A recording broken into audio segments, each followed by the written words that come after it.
আমাদের চ্যানেলের সমস্ত গল্প সবার আগে শুনতে সাবস্ক্রাইব করুন আমাদের ইউটিউব চ্যানেলটিকে। বেল আইকনে ক্লিক করতে ভুলবেন না সমস্ত গল্পের আপডেট এবং নোটিফিকেশনস সবার আগে পাওয়ার জন্য। নমস্কার, আমি সায়ন্তন। ফ্রিকি ফ্রাইডে স্টোরিজে আজ আপনি শুনবেন প্রখ্যাত সাহিত্যিক ত্রিদীপ কুমার চট্টোপাধ্যায় রচিত অমর চরিত্র যোগুমামা সিরিজের আরও একটি নতুন গল্প, রাইকুর বিষ। ত্রিদীপ কুমার চট্টোপাধ্যায় বাংলা সাহিত্যের এক প্রসিদ্ধ নাম। তার জন্ম 1958 সালের 30শে অক্টোবর কলকাতায়। সাহিত্যিক হিসেবে আত্মপ্রকাশ দীনেশচন্দ্র চট্টোপাধ্যায় সম্পাদিত কিশোর ভারতী পত্রিকার হাত ধরে। লেখক মূলত রহস্য, কল্পবিজ্ঞান এবং ইতিহাস নির্ভর সাহিত্যের জন্যই পরিচিত।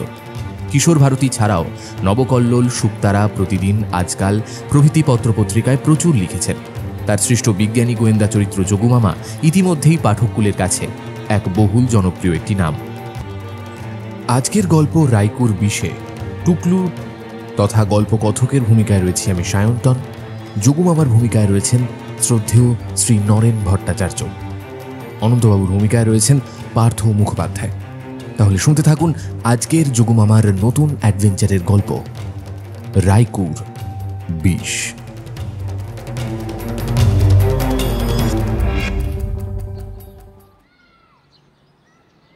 সুনন্দা আন্টি আর কতকাল সাগরদ্বীপে পড়ে থাকবেন? ওনার রিসার্চ কি অবস্থায়? জানি না, মা যে কীরকম চাপা স্বভাবের তোমরা তা জানো। বাবার কাজটা নিয়ে এখনও লেগে আছে, বলছে তো প্রায় হয়েই এসেছে। আর তুমি এরপর কি করবে, কিছু ভেবেছ? সোমলতা একবার আমার মুখের দিকে তাকালো, জবাব দিল না। 4:30 বাজে। একটু আগে ঝুপঝুপ করে বৃষ্টি হয়ে গেছে। পার্কের গাছগুলো তকতকে সবুজ, ঠান্ডা ঠান্ডা হাওয়া দিচ্ছে। একটা ফোন করি, এরকম তো হয় না। অনন্তবাবু 4টে আসবেন বলেছিলেন। মোবাইলে হাত দিতে যাচ্ছি, পার্কের দিক থেকে একটা মেরুন অল্টো এসে থামলো বাড়ির সামনে। সাফারি স্যুট পরা এক ভদ্রলোক নেমে এলেন, চোখে সানগ্লাস। লোকটাকে খুব চেনা চেনা লাগছে। আরে অনন্ত সরখেল। কি হে মাস্টার, হোয়াটসি স্যার রেডি? ওনাকে দিয়েই আমার একে ইনোগাট করাবো। Ready steady go. হ্যাঁ সত্যি সত্যি অনন্তবাবু, এই অপূর্ব ইংরেজি আর কেউ বলতে পারবে না। না, ভুল পাল্টে ফেলা অনন্ত সরখেল তরবর করে উপরে উঠে এলেন এবং পরের 5 মিনিটের মধ্যে ব্যাপারটা পরিষ্কার হলো। আন্দামানের কালাডেরা দ্বীপ হাত বদল হওয়ায় দেবেশ বেশ কয়েক লক্ষ টাকা মামাকে দিয়েছে। সেই টাকা বছর 2 ব্যাংকে থেকে সুদে বেড়েছে। ওর এক ডাক্তার বন্ধু সদ্য কেনা অল্টো গাড়ির খদ্দের খুঁজছিলেন। মাস্কট থেকে হঠাৎ তার লোভনীয় জব অফার এসেছে। অনন্ত সরখেল প্রায় জলের দরে গাড়িটা পেয়ে গেছেন, সঙ্গে ডাক্তারের ড্রাইভারটি ফাউ। বুঝলাম কেন কাল সন্ধেবেলা বলেছিলেন যাচ্ছি, সারপ্রাইজ দেবো। যোগুমামা রেডি হয়ে বেরিয়ে এলেন। চলুন। অনন্ত সরখেল 32 পাটি মূলো বের করে হাসলেন। চলুন স্যার, আপনি না চড়লে স্যার আমার গাড়ি পিওর হবে না। পিওর? হ্যাঁ স্যার, মানে শুদ্ধিকরণ স্যার। এর পরের ঘটনার জন্য আদৌ তৈরি ছিলাম না। অনন্তবাবু পেছনের দরজা খুলে দাঁড়ালেন। 3 জন পরপর উঠতে যাচ্ছি, অনন্ত সরখেল আমায় হাত ধরে টানলেন। মাস্টার তুমি সামনে। সামনে 3 জন ধরবে? 3 জন কেন হবে? তুমি আর আমি, ব্যাস। এই যে বাবা কালু, তুমি নেমে যাও। অনন্তবাবু ড্রাইভারের সিটে বসে পড়লেন। হোয়াট? আপনি চালাবেন? ইয়াপ। কেন, গাড়ি চালানোটা কি খুব কঠিন কর্ম নাকি? হ্যাঁ, আরে বাপু, 15 দিন ধরে ট্রেনিং নিয়েছি, বুঝলে? রাতারাতি কয়েক সেট প্যান্টুলুডো বানিয়ে ফেলেছি। ইম্পসিবল। না না না না না। আরে ভাই, এত স্ট্রেস হচ্ছ কেন? স্যার, আমাদের টুকলুটা বড্ড ডরবক হয়ে গেছে। যোগুমামা মৃদু মৃদু হাসছেন। সোমলতা হেসে বলল, উনি যখন এত কনফিডেন্ট, একবার চান্স দিয়ে দেখোই না। তুমি তো পাশে থাকছই। প্রবল অনিচ্ছা নিয়ে পাশের সিটে বসেছি। একটাই বাঁচোয়া রবিবারের বিকেল। সল্টলেকের রাস্তা খাঁ খাঁ করছে। অনন্তবাবু চাবি ঘোরালেন, অমনি গাড়িটা ঘ্যাচাক করে এগিয়ে বন্ধ হয়ে গেল। অফ, কালোটা তো একটা হতভাগা, গিয়ারে রেখে দিয়েছে।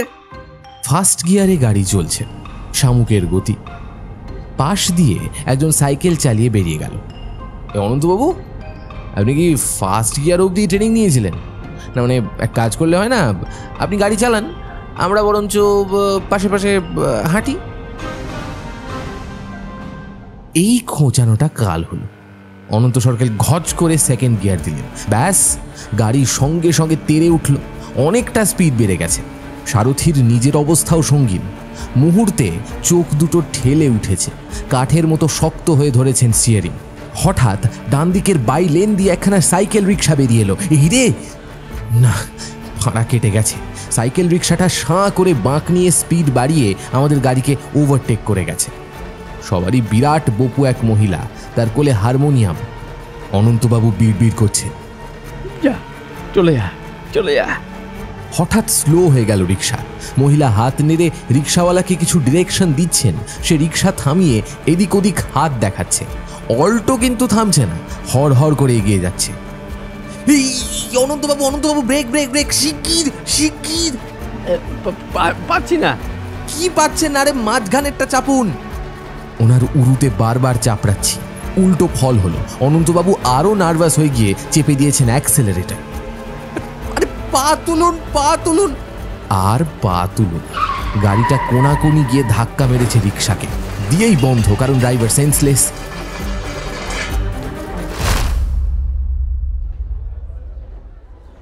মহিলা লাফিয়ে হুমড়ি খেয়ে পড়েছেন রিক্সাওয়ালার ঘাড়ে, হারমোনিয়াম ভেঙে চৌচিড়।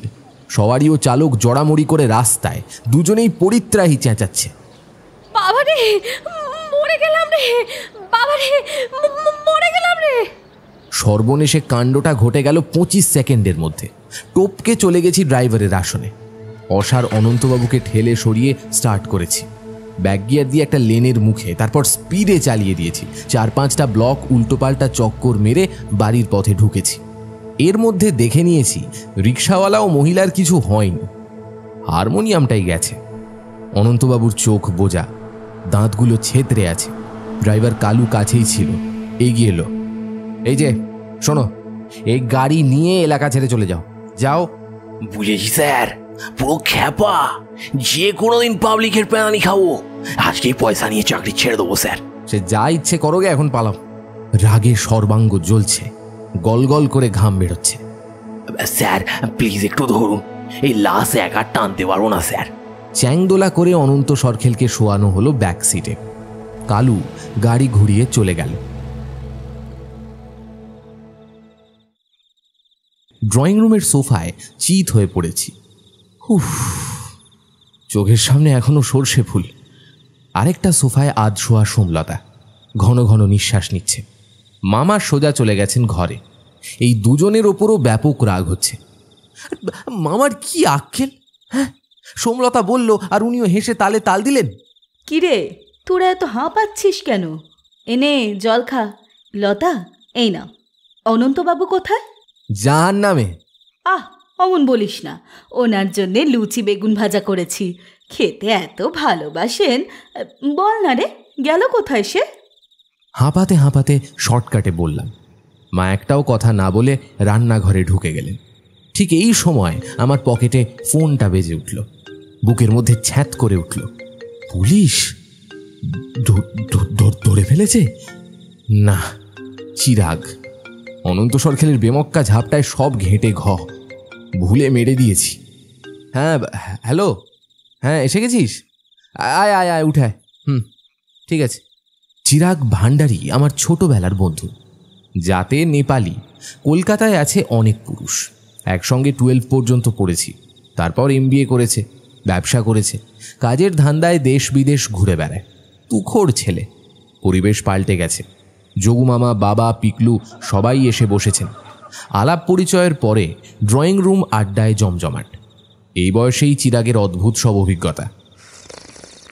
বুঝলেন আঙ্কেল, পৃথিবীর যেখানেই যাই বাংলাদেশি বাঙালি গিজগিজ করছে। গত বছর প্যারিসে গিয়েছিলাম, ম্যাকডোনাল্ডস আর KFC খেয়ে খেয়ে বোর হয়ে গিয়েছি, তো ঠিক করলাম একবার অথেন্টিক ফ্রেঞ্চ কুইজিন ট্রাই করব। খুঁজে বের করলাম লা বেই রেস্তোরাঁ। অর্ডার দিলাম ফ্রেঞ্চ ব্রেড আর প্রন কস্টিনি। কিন্তু খেতে গিয়ে তাজ্জব, দেখলাম পার্সলে পাতার ভেতরে কয়েক কুচি coriander leaves. Coriander? Yes my friend, ধনেপাতা। আসলে ওখানকার চিফ শেফ হচ্ছে। চিরাগের ফোনটা বাজতে শুরু করেছে। ও দেখেই চমকে উঠল। এই রে মামার ফোন। হ্যাঁ, আরে যে জন্য এসেছি সেটাই তো বলতে ভুলে গেছি। হ্যাঁ আঙ্কেল, 1 মিনিট জাস্ট। চিরাগ ব্যালকনিতে চলে গেল, একটু পরে ফিরে এলো। আঙ্কেল, প্রফেসর বিশাল কানওয়ালের নাম শুনেছেন? যোগু মামা এক মুহূর্ত ভাবলেন, তারপর বললেন, প্রফেসর কানওয়ার মানে বিজ্ঞানী? হ্যাঁ আঙ্কেল, উনি আমার মামা। আপনার সঙ্গে প্রাইভেটলি একটু কথা বলতে চান, খুব জরুরি। তাই? He is very রেপুটেড scientist. কি ব্যাপার? উনি নিজেই বলতে চান আঙ্কেল। ফোন ধরে দেবো? শিওর। যোগু মামা ফোনটা নিয়ে চলে গেলেন ব্যালকনির দিকে। ফিরে এলেন মিনিট 2 মধ্যে। বললেন, হ্যাঁ, আমি যাব বলে দিয়েছি। একটু থেমে আমায় বললেন, রাজধানীর তৎকাল টিকিট চাই। তুই কালকেই অফিসে ছুটি অ্যাপ্লাই করে দে। স্যার, নাক কান মুলছি স্যার, আমায় বাদ দেবেন না। কখন যে অনন্ত সরখেল নিঃশব্দে দরজার পাশে এসে দাঁড়িয়েছেন কেউ দেখতে পায়নি। যোগু মামা কটমট করে তাকালেন তার দিকে। অনন্তবাবু কেউ কেউ করে উঠলেন, স্যার, মায়ের দিব্যি, গাড়ি বেচে দেবো স্যার।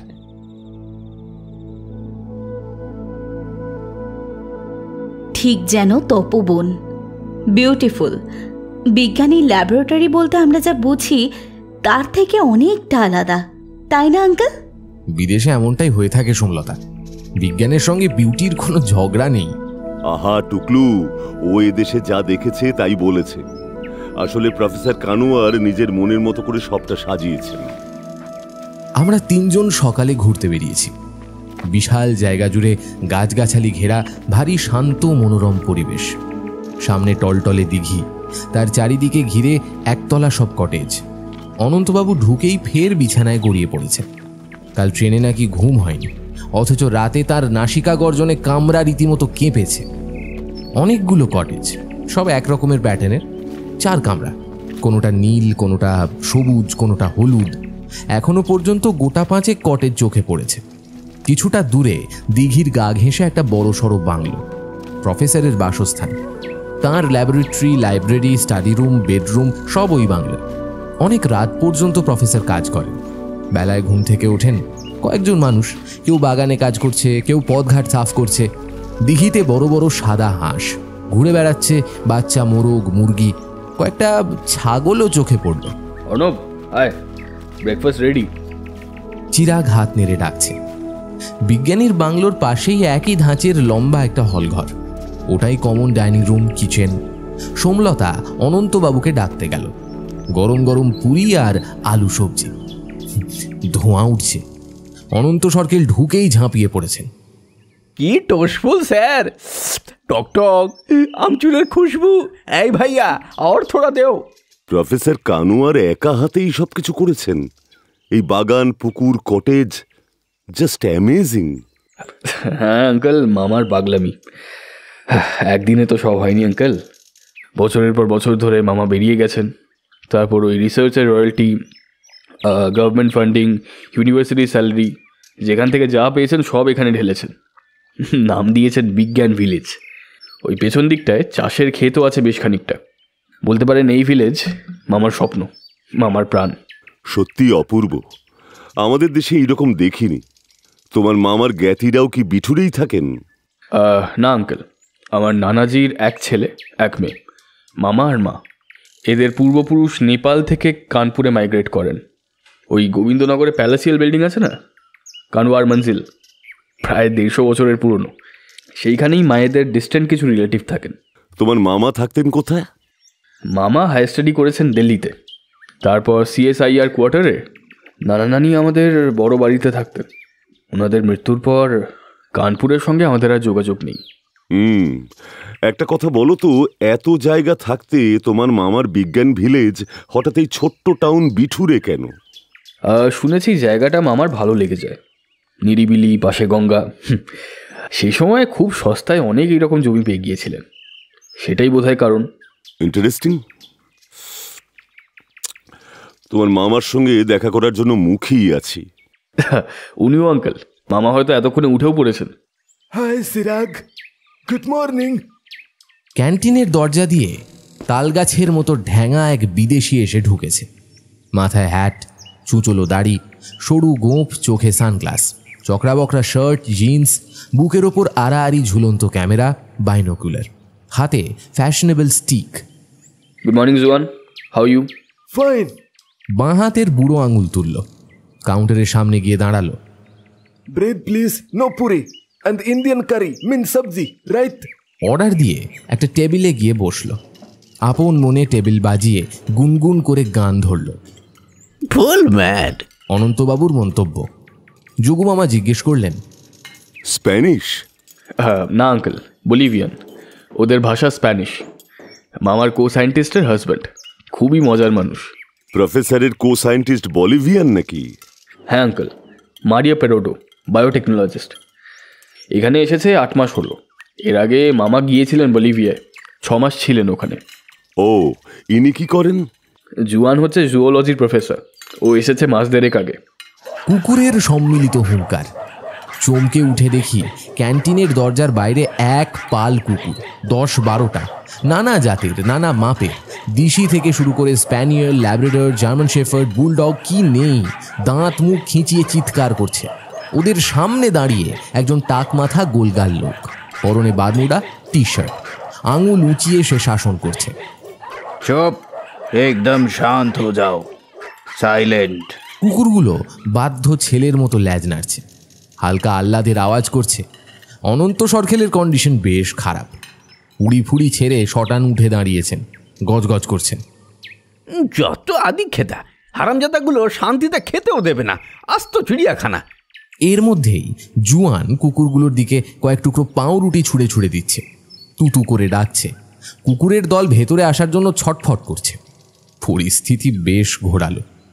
চিরাগ লোকটাকে বলল, মামাজি, ওদের ভিতরে ঢুকিও না, মেহমানরা কুকুরে ভয় পায়। সোমলতা খিলখিল করে হেসে উঠল। জনা দুয়েক ক্যান্টিন কর্মী 2 গামলা ভর্তি সেদ্ধ মাংস আর ডগ ফুড এনে বাইরে রাখল। বড় বড় বাটিতে আলাদা আলাদা দিতে লাগলো। একপাল কুকুর খাবারের ওপর ঝাঁপিয়ে পড়ল। চিরাগ বলল, আঙ্কেল, ইনি হচ্ছেন এই ভিলেজের মেন কেয়ারটেকার, মায়েদের দুঃসম্পর্কের ভাই, নরিন্দর কানোয়ার। বেকার বসে থাকতো, মামা এনে লাগিয়ে দিয়েছেন। আসুন স্যার, সরি আপনাদের অপেক্ষা করতে হলো। আমাদের সাদর অভ্যর্থনা জানালেন বিশাল কানওয়ার।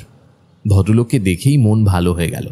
টকটকে ফর্সা, টান টান দীর্ঘ শরীর, বুক অবধি সাদা দাড়ি, সাদা চুল, গভীর 2টি চোখ, রিমলেস চশমা, ঠিক যেন ছবির রবীন্দ্রনাথ। কোনো অসুবিধা হয়নি তো স্যার? Not at all. কি সুন্দর আপনার ভিলেজ, ঘুরে দেখছিলাম।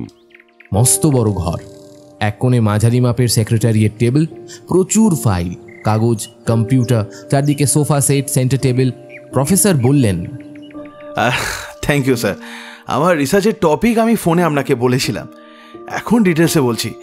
আচ্ছা, আপনি কিনুয়া সম্পর্কে জানেন তো স্যার? একটু আধটু। Latin America serial. আমরা স্টেপল ফুড গ্রেন হিসেবে রাইস খাই, ওরা কিনুয়া খায়। অনেকটা মোটা চালের মতো দেখতে। সম্ভবত সাউথ আমেরিকার পশ্চিম উপকূলের দেশগুলোতে পাওয়া যায়। Right sir. জানেন, কিনুয়া টোটাল ফুড ভ্যালু চাল, গম, এমনকি ভুট্টার চেয়েও বেশি। কার্বোহাইড্রেট, ফ্যাট বেশ কম, প্রোটিন, ভিটামিন, মিনারেলসে ভরপুর। United nation 2013 Salkia international year of কিনুয়া ঘোষণা করেছে। হেলথ কনসাস বড় লোকেরা আজকাল কিনুয়া খাচ্ছে। একটু থামলেন প্রফেসর কানওয়ার। কিনুয়ার দাম বোধহয় একটু বেশি, তাই না?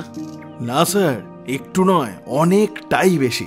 তাই বড় লোক বললাম, কারণ আমাদের মতো দেশে যেখানে বেশিরভাগ মানুষ দুবেলা ভাত রুটি জোটাতে পারে না, সেখানে কিনুয়া 1 কেজি কিনুয়ার দাম 500 টাকা। এই যে মারিয়া, এসো আলাপ করিয়ে দিই। এক সুশ্রী মহিলা এসে ঢুকলেন পাশের ঘর থেকে। বয়স 40-এর আশেপাশে, সোনালি চুল, তামাটে রং, মাথা ঝুঁকিয়ে বললেন, হাই, আমি মারিয়া। এই বাপ, এই যে বাঁদরের গলায় মুক্তোর মালা। মারিয়া আমার কো অ্যাসিস্ট্যান্ট। ইনফ্যাক্ট ও না থাকলে আমি রিসার্চের কথা ভাবতেই পারতাম না। আমি ভারত সরকারের ফান্ডিংয়ে অনেকদিন রাইস নিয়ে কাজ করেছি। গত বছর দিল্লিতে একটা ফাংশনে আলাপ হলো বলিভিয়ার অ্যাম্বাসেডর খোরকে কার্ডেনাসের সঙ্গে।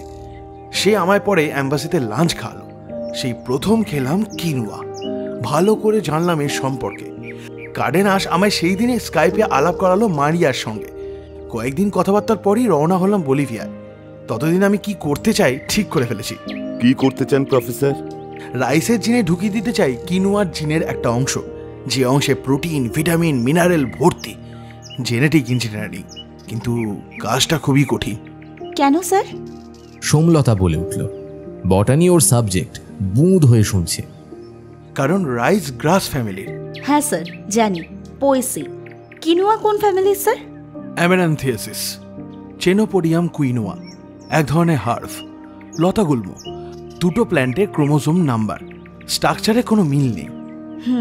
তবে স্যার এই মিউটেশন যদি সম্ভব করা যায় তবে কি পরিমাণ বিপ্লব ঘটবে বুঝতে পারছেন?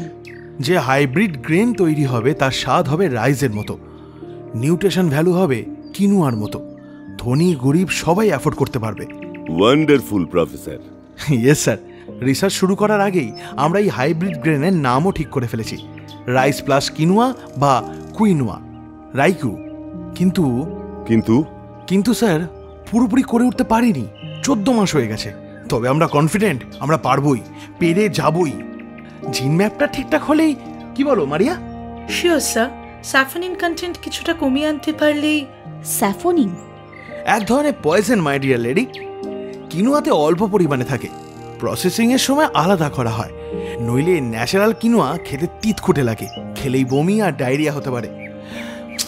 মুশকিল হচ্ছে আমাদের রাইকোপ্রেনে স্যাফোরিন কন্টেন্ট নর্মাল কিনুয়ার চেয়েও অনেক বেশি পার্সেন্টেজে এসে যাচ্ছে। কিছুতেই জিন ম্যাপিং এ পার্সেন্টেজটাকে বাদ দিতে পারছি না। দ্যাট মিন্স আপনাদের রাইকু এখনো বিষাক্ত? হ্যাঁ স্যার। কিন্তু এখানে আমার কি করার আছে? আমি তো বায়োসায়েন্স নিয়ে খুব কিছু। না, এই জন্য আপনাকে ডাকিনি স্যার, একটা অন্য সমস্যা। সমস্যা? হ্যাঁ স্যার, মাসখানেক ধরে হঠাৎ থ্রেটনিং কল পাচ্ছি। কি থ্রেটনিং কল? কেন বুঝতে পারছি না স্যার, হঠাৎ শুরু হয়েছে। ফোন করেছে একজন মহিলা, ভাঙা ভাঙা ইংরাজি। প্রথম দিকে রিকোয়েস্ট করছিল, তারপর এখন রীতিমতো হুমকি দিচ্ছে। লাস্ট উইকে বলে দেয় 7 দিনের মধ্যে ইভাকুয়েট করতেই হবে। ইভ্যাকুয়েট? বুঝলাম না প্রফেসর। মানে উইদিন নেক্সট 7 days আমাদের এই ভিলেজ ছেড়ে চলে যেতে হবে, তারপরে 48 ঘন্টা এখানে ঢুকতে পারবো না। হোয়াট? হ্যাঁ স্যার, আমারও পাগলের প্রলাপ বলে মনে হয়েছিল, কিন্তু কাল রাতে ঠিক 10টায় ফোন করে মহিলা জানিয়ে দেয় আর সময় দেওয়া যাবে না, আজকের মধ্যে ভিলেজ খালি না করে দিলে আমায় ওরা শেষ করে দেবে। যোগুমামা সিগারেট ধরিয়ে ফেলেছেন, হুড়ু কুঁচকে তাকিয়ে আছেন প্রফেসর কানওয়ারের দিকে। বললেন, প্রফেসর, আপনি ভারত সরকারের বিজ্ঞানী, গভর্নমেন্টকে জানিয়েছেন? অবশ্যই, কিন্তু কে কোথা থেকে কল করছে এখনো ধরা যায়নি, কারণ ফোনগুলো আসে অদ্ভুত অদ্ভুত দেশ থেকে, সব south American country, Guatemala, Chile, Peru, Panama ইত্যাদি। নাম্বারগুলো দেখে সাইবার ক্রাইম জানিয়েছে একটাও নাকি মোবাইল ক্যারিয়ার মারফত কল নয়। Still they are trying. কিন্তু স্যার, ফোনে যে রাত 12টা পর্যন্ত সময় দিয়েছে, কি করবো আমরা? প্রফেসর কানওয়ারের গলা কেঁপে গেল। যোগুমামা ধোঁয়া ছেড়ে বললেন, শান্ত হন প্রফেসর, আপনার ভিলেজ ছেড়ে যাওয়ার প্রশ্ন ওঠে না। আমার 2-1টা কোয়ারি আছে। স্পেশাল সিকিউরিটি অ্যারেঞ্জ করা হয়েছে? অবশ্যই, দিল্লি থেকে অফিসারের আন্ডারে 10 জন প্লেন ড্রেস এসপিজি এসেছে আজ সকালে, বাড়ির চারদিকে 24 ঘন্টা নজর রাখছে। এই ভিলেজে মোট কতজন থাকে প্রফেসর? আমায় বাদ দিলে 47 জন। একটু ভেঙে বলুন। আমার এক দুঃসম্পর্কের ভাই নরিন্দর এই ভিলেজেরই কেয়ারটেকার, ওর বউ বাচ্চা নিয়ে মোট 5 জন, মারিয়া আর ওর হাজব্যান্ড 2 জন, ল্যাবরেটরি অ্যাসিস্ট্যান্ট 2 জন, রিসার্চ অ্যাসোসিয়েট 2 জন, আর আমার পার্সোনাল সেক্রেটারি ডক্টর রৌশন ওঝা, মোট 5 জন। এছাড়া সিকিউরিটি স্টাফ 8 জন, কিচেনে 10 জন, মেনটেনেন্স স্টাফ 17 জন। তার মধ্যে আমার অনেক পুরনো কাজের লোক রোহিণী প্রাসাদ ও আছে, চিরাগ আর আপনাদের মধ্যে কাউন্ট করিনি। বিরাট এস্টাবলিশমেন্ট প্রফেসর। আমার সন্দেহ এদের মধ্যেই কেউ না কেউ হুমকির সঙ্গে যুক্ত। সে কি? কিন্তু স্যার, এদের বেশিরভাগ লোকজনই তো ভিলেজে আছে সেই শুরুর সময় থেকে। We are like family. প্রফেসরের মুখে ভয়ের ছাপ। ঠিক এই সময় নরিন্দর কানওয়ার এসে ঢুকল, একই ড্রেস কোড। নমস্কার জানিয়ে বলল, স্যার, আপনারা কি খেতে যাবেন নাকি এখানেই আপনাদের খানা লাগাবো? এই যে স্যার, আমার ভাই নরিন্দর, ওই সব কিছু দেখভাল করে। হ্যাঁ, ওনাকে সকালে দেখেছি। নরিন্দেরজি বিকেলে একবার আমাদের কটেজে আসবেন। না না, এখানে না, আমরা ক্যান্টিনে যাচ্ছি।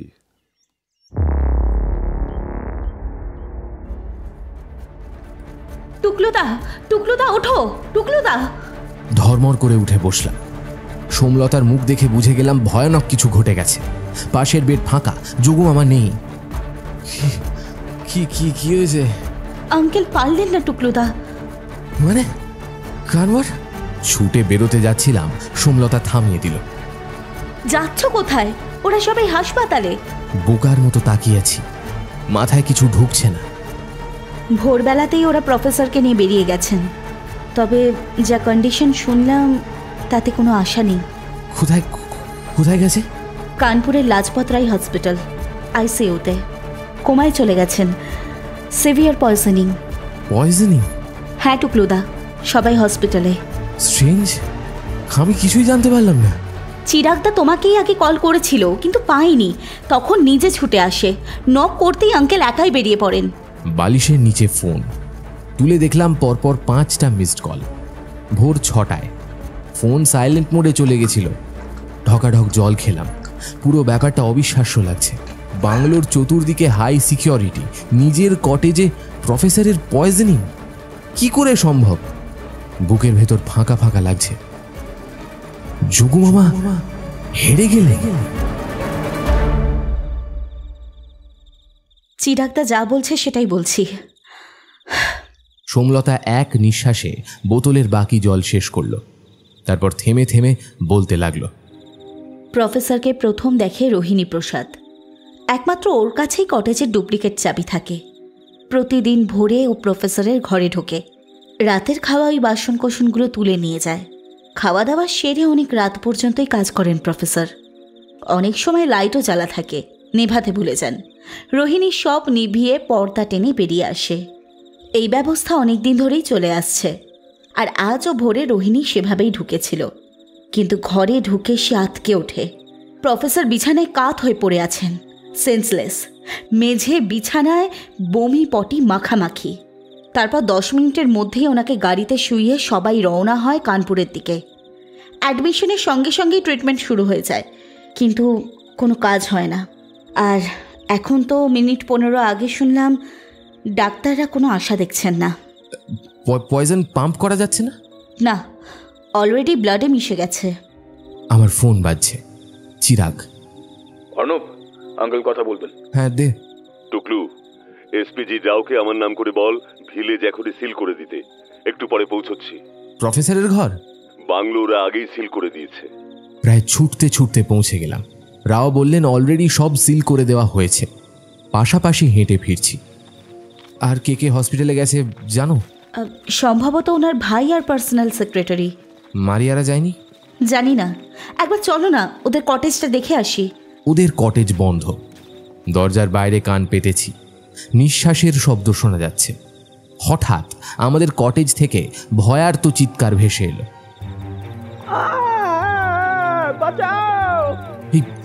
অনন্তবাবুর গলা না? কেউ অ্যাটাক করলো? দরজায় জোরে জোরে ধাক্কা দিচ্ছি।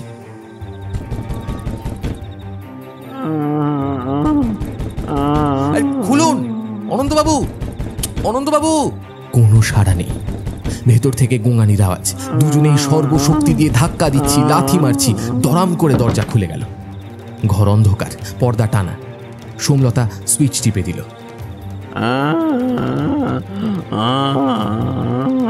অনন্তবাবু খাটে চিৎপাত, মুখ দিয়ে গ্যাজলা বেরোচ্ছে আর অস্ফুট গোঙানি। সোমলতা বোতল থেকে জল ছেটাচ্ছে, আমি ঠেলছি। অনন্তবাবু! আরে কি হলো অনন্তবাবু? অনন্তবাবু! অনন্ত সরখেল চোখ খুললেন, খুলেই শিউরে উঠে আবার বন্ধ করে ফেললেন। অনন্তবাবু, আমরা তাকান তাকান, দেখুন অনন্তবাবু, এদিকে তাকান তাকান। আস্তে আস্তে উঠে বসলেন। চোখ দুটো রাজভোগ, চোখ ঘুরিয়ে ঘুরিয়ে দেখছেন। সোমলতা বোতল এগিয়ে দিল। এক নিঃশ্বাসে শেষ করে অস্ফুট গলায় কোনো রকমে বললেন,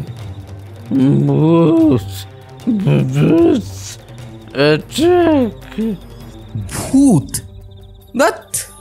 কেন যে আপনি একা শুতে গেলেন, যা ভীতু আপনি। অনন্ত সরখেল একটু একটু ধাতস্থ হচ্ছেন। তারপর কেঁপে কেঁপে বললেন, বিশ্বাস করো টুকলু, ভূত, জ্যান্ত ভূত, ছোট ছোট অনেকগুলো। অনেকগুলো ভূত? আপনি স্বপ্ন দেখেছেন? না না না, বিশ্বাস করো, নিজের চোখে দেখেছি। বড় বড় লাল লাল চোখ, হ্যাঁ, আমার গায়ের উপরে উঠে লাফাচ্ছিল, দুটো আবার দাড়িতে, মাথায় হাত বোলাচ্ছিল। বুড়োটা বলে কি? সোমলতা পর্দা টেনে সরিয়ে দিল। ঘন গ্রিল বসানো জানলা, ওর ফাঁক দিয়ে মানুষ তো কোন ছাড় বেড়ালও ঢুকতে পারবে না। এই অনন্তবাবু, আপনি চোখে মুখে জল দিয়ে আসুন। যাই হোক, একটা খারাপ খবর দিই। বিশাল কানোয়ার হসপিটালে অ্যাডমিটেড, তীব্র বিষক্রিয়া। অনন্তবাবু খানিক্ষণ ভ্যাবলার মতো চেয়ে রইলেন। বিড়বিড় করে বললেন, হবেই তো, পাগলা সায়েন্টিস্ট, যা কেনা যাচ্ছে তাই চিড়িয়াখানা বানিয়েছে। টলটল করতে করতে অনন্তবাবু বাথরুমে ঢুকলেন। সোমলতা বলে উঠল, টুকলুদা দেখো, এগুলো কি? ঝুঁকে পড়ে সাদা বেড কভার দেখছে। ওর হাতে কয়েকটা বাদামি লোম, আরও কিছু ছড়িয়ে আছে বিছানায়, ফারের মতো মসৃণ। দেখেছো টুকলুদা, এ তো মানুষের লোমই নয়, জন্তু ছাড়া এরকম লোম হয় না। স্ট্রেঞ্জ, কিন্তু এই ঘন গ্রিলের ফাঁক দিয়ে জন্তু ঢুকবে কি করে? দরজা তো ভেতর থেকে বন্ধ ছিল। হ্যাঁ, বড় জোর ইঁদুর টিঁদুর ঢুকতে পারে। অনন্তবাবু বাথরুম থেকে চেঁচিয়ে উঠলেন, না না না না, ইঁদুর নয়, প্যাট প্যাট করে আমায় দেখছিল, বুকের ওপর তড়াং তড়াং করে লাফাচ্ছিল। তাছাড়া ইঁদুর কখনো মানুষের চুল দাড়িতে হাত বোলায়? টুকলুদা, অনন্তবাবু মনে হয় ঠিকই বলছেন। বলছি না, ভৌতিক জন্তু। ওহ বাবা! অনন্তবাবু ফের গুঙিয়ে উঠলেন। এই সময় যোগু মামা ডেকে বললেন, পারলাম না রে টুকলু, হেরে গেলাম। এদিকটা ভাবিনি। পয়জনিং। এখন সত্যি সত্যি ভাবতে বাধ্য হচ্ছি, এটা হোমিসাইড না সুইসাইড। কানোয়ার রিসার্চে এতদিনেও সফল হচ্ছিলেন না, তাই আত্মহত্যা করেছেন। বলছো কি মামা? না না না, নির্ঘাত ওনার খাবারে কেউ বিষ মিশিয়েছে। কি করে মেশাবে? How is it possible?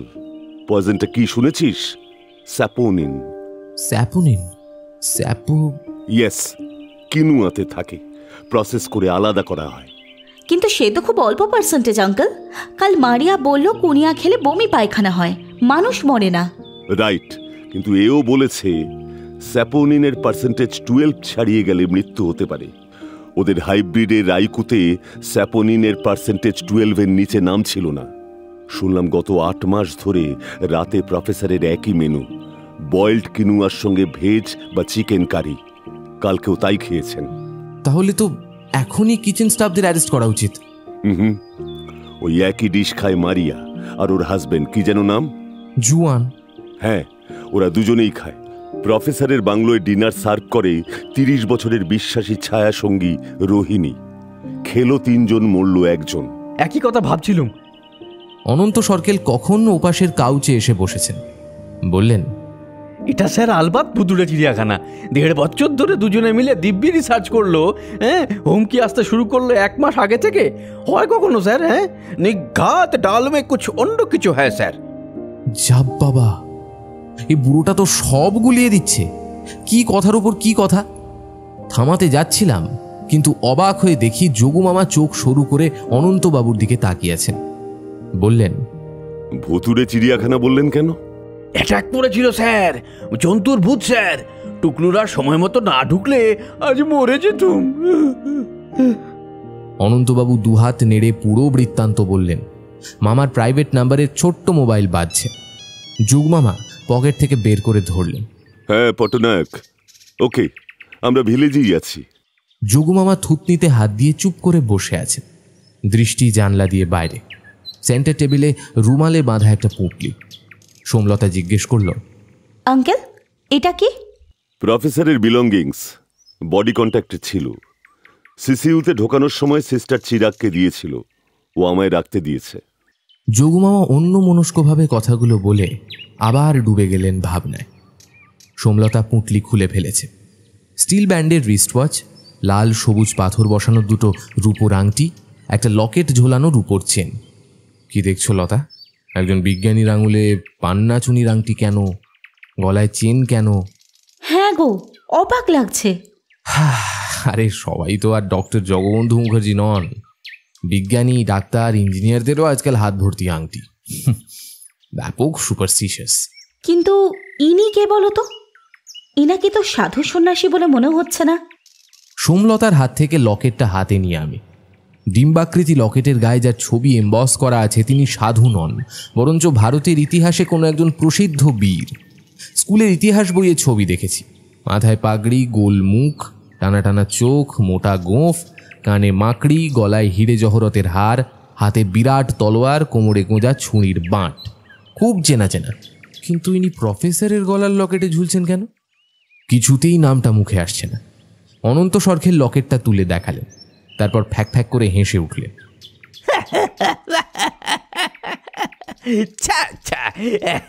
এনাকেও চিনতে পারলে না?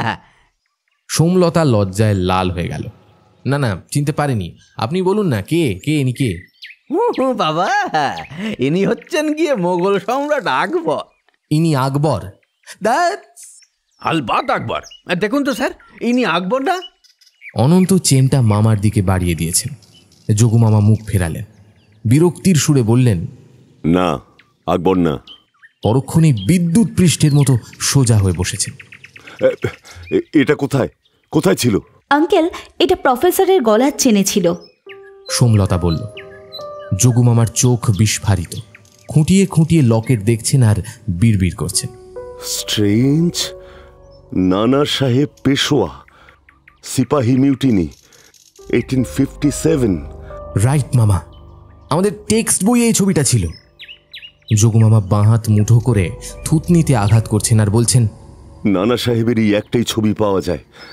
নানা সাহেব তাঁতিয়া টুপি আর ঝাঁসির রানী লক্ষ্মীবাই কাঁপিয়ে দিয়েছিল ইস্ট ইন্ডিয়া কোম্পানিকে। কিন্তু কিন্তু তার সঙ্গে প্রফেসরের লিঙ্কটা কি? টুকলু, বলো মামা। ফোনটা বের কর, আগের ছবি তোল, তারপর আমায় একটু চম্পককে ধরে দিস। খচাখচ মোবাইলে কয়েকটা ছবি তুলেছি। মামাকে ফোনটা ধরে দিতে যাচ্ছি, তার আগেই সে বেজে উঠল। হ্যালো, হ্যাঁ হ্যাঁ, এক মিনিট মামা। এসপিজি রাও সাহেব ফোন করেছেন। রোহিণী প্রসাদ জোর করে বাংলোতে ঢুকতে চাইছে। বলেছে বড় সাহেবের ড্রেস বের করতে হবে ফর হিজ লাস্ট রাইট। আমি যাচ্ছি।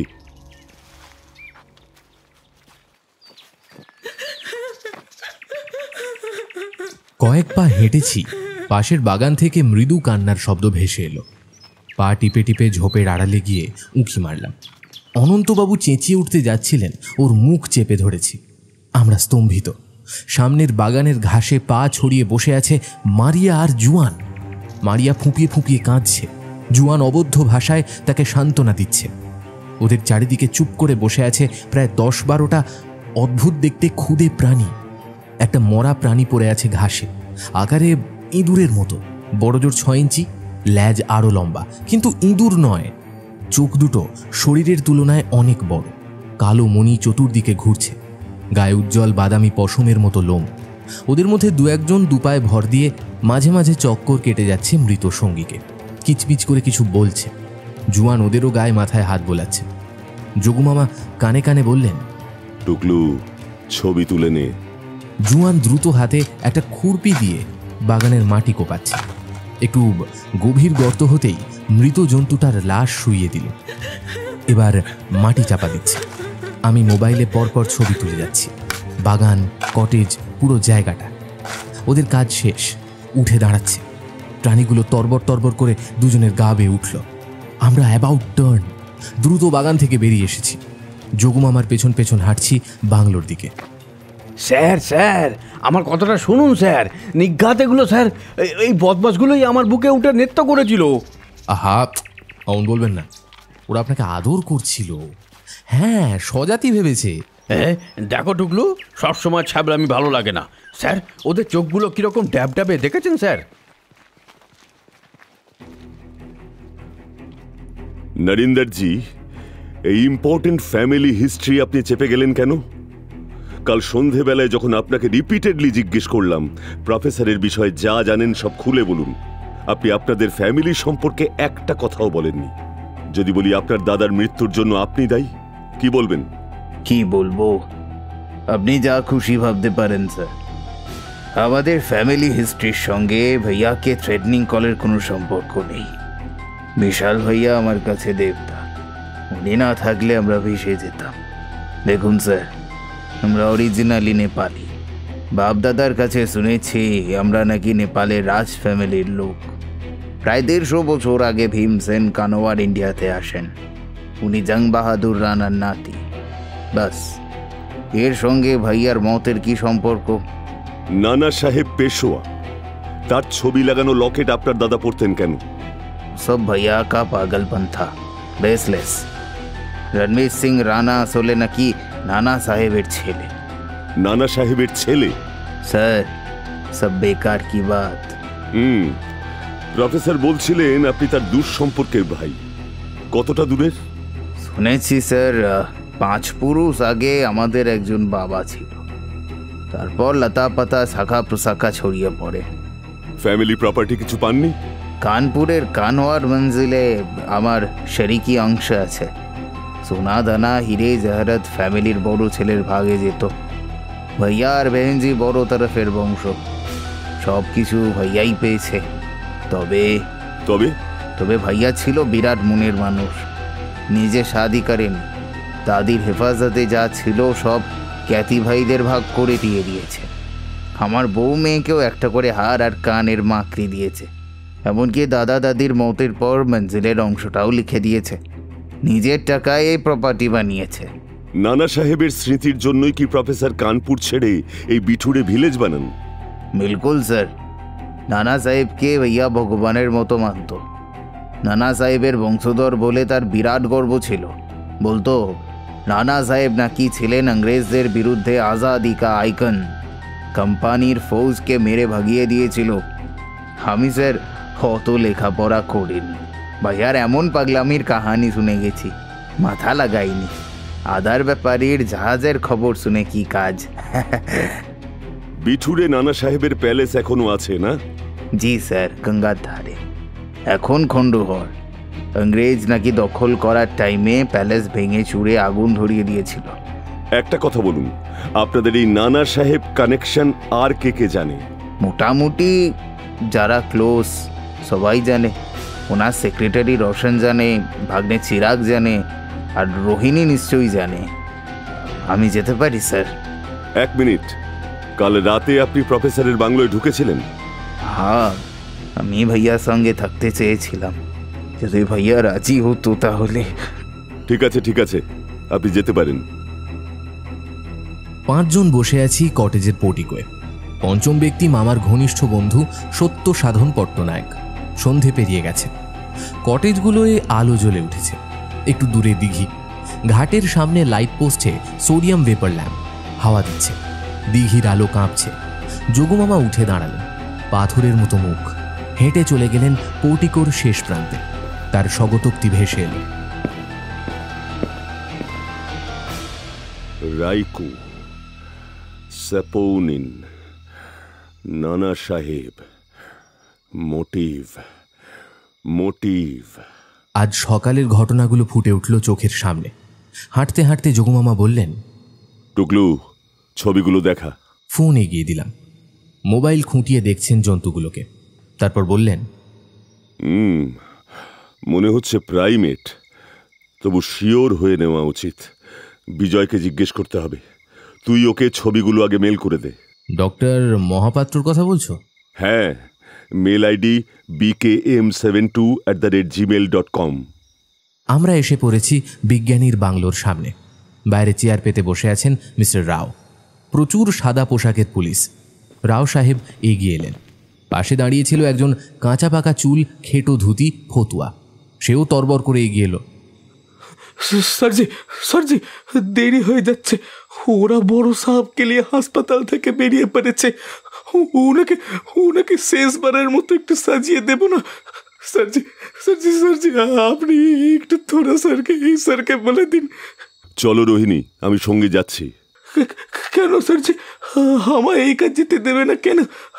আমি কি ওনাকে খুন করেছি? 3 সাল আমি সবের সাথে যদি চাইতাম বহুত পেলে আমি।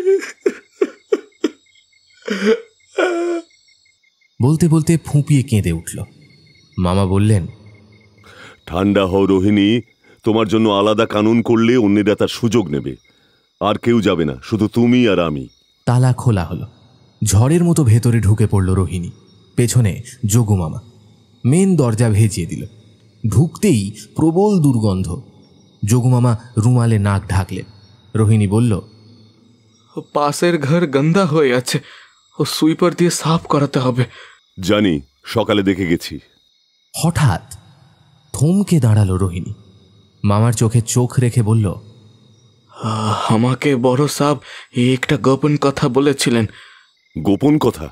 হ্যাঁ স্যারজি, উসিলিয়ে আমি হড়বড়াচ্ছিলাম যখন থেকে হর রাতে একটু জেনানা ফোন করে হুমকি দিতে শুরু করলো।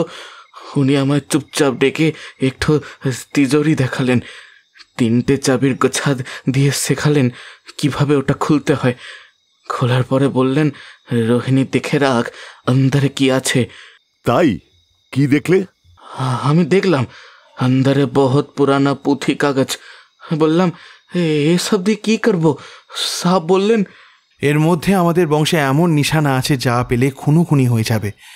যদি আমার কিছু হয়ে যায়, তুই এই চাবিটা সরকারি আদমি ছাড়া কাউকে দিবি না। আমি বললাম, তোমার কিছু হয়ে যাবে কেন? এই তিজোরি কাগজ তো কবসে তোমার হেফাজতে আছে। সাহেব বললেন, হ্যাঁ, আমার বাবা দিয়ে গেছিলেন, লেকিন শায়দ আমি গলত কই ইনসানকে এই কথা বলে ফেলেছি। তারপর থেকেই ফোন আসছে। যোগু মামা চুপ করে শুনছেন। রোহিণী আবার বলল, স্যারজি, আমি লোক চিনি, আপনি আচ্ছা আদমি, গভর্নমেন্টের লোক। বড় সাহেব আপনাকে ডেকে এনেছিলেন। চলুন স্যার, কোথায় তিজোরির চাবিটা থাকে আমি আপনাকে দেখাচ্ছি। প্রথম ঘরটার পরেই একটা হল ঘর। একদিকে ল্যাবরেটরি, অদ্ভুত দেখতে সব মেশিন চলছে। বড় বড় ইলেকট্রন মাইক্রোস্কোপ, কম্পিউটার, কোনাকুনি একটা বড় টেবিল, ল্যাপটপ, পেন স্ট্যান্ড, একটা মোটা বই পাতা খোলা পড়ে আছে। টেবিলের বাঁদিকে বড় থালা, একটা বোল, জলের গ্লাস, খাবারের টুকরো লেগে আছে। যোগু মামা অস্ফুটে বললেন, প্রফেসরের রাতের ডিনার।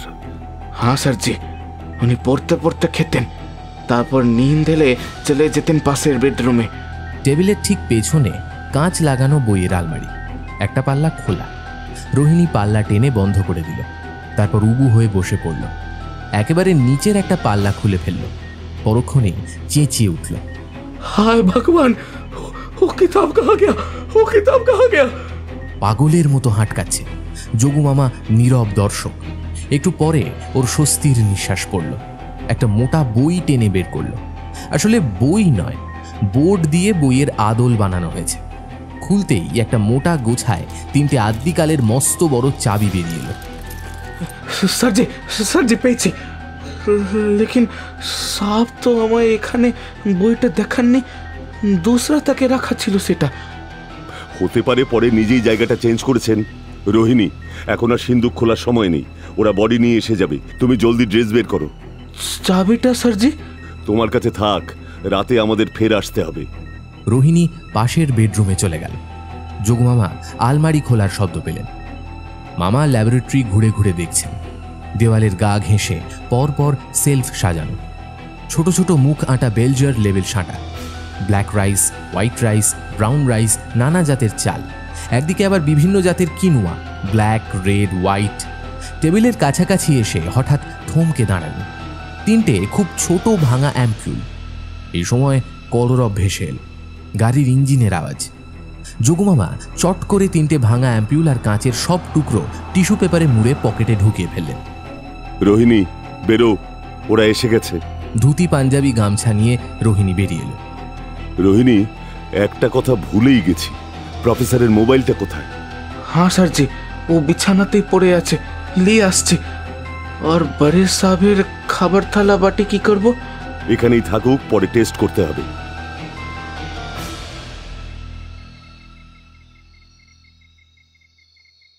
রাত 9টা বাজতে চলল।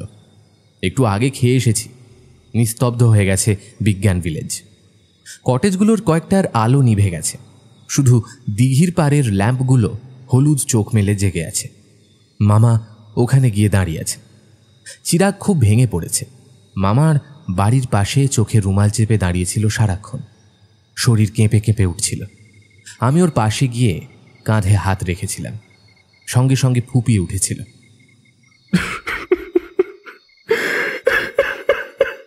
ভাই ভাই আমার একটাই বাবা ছিল রে, মা।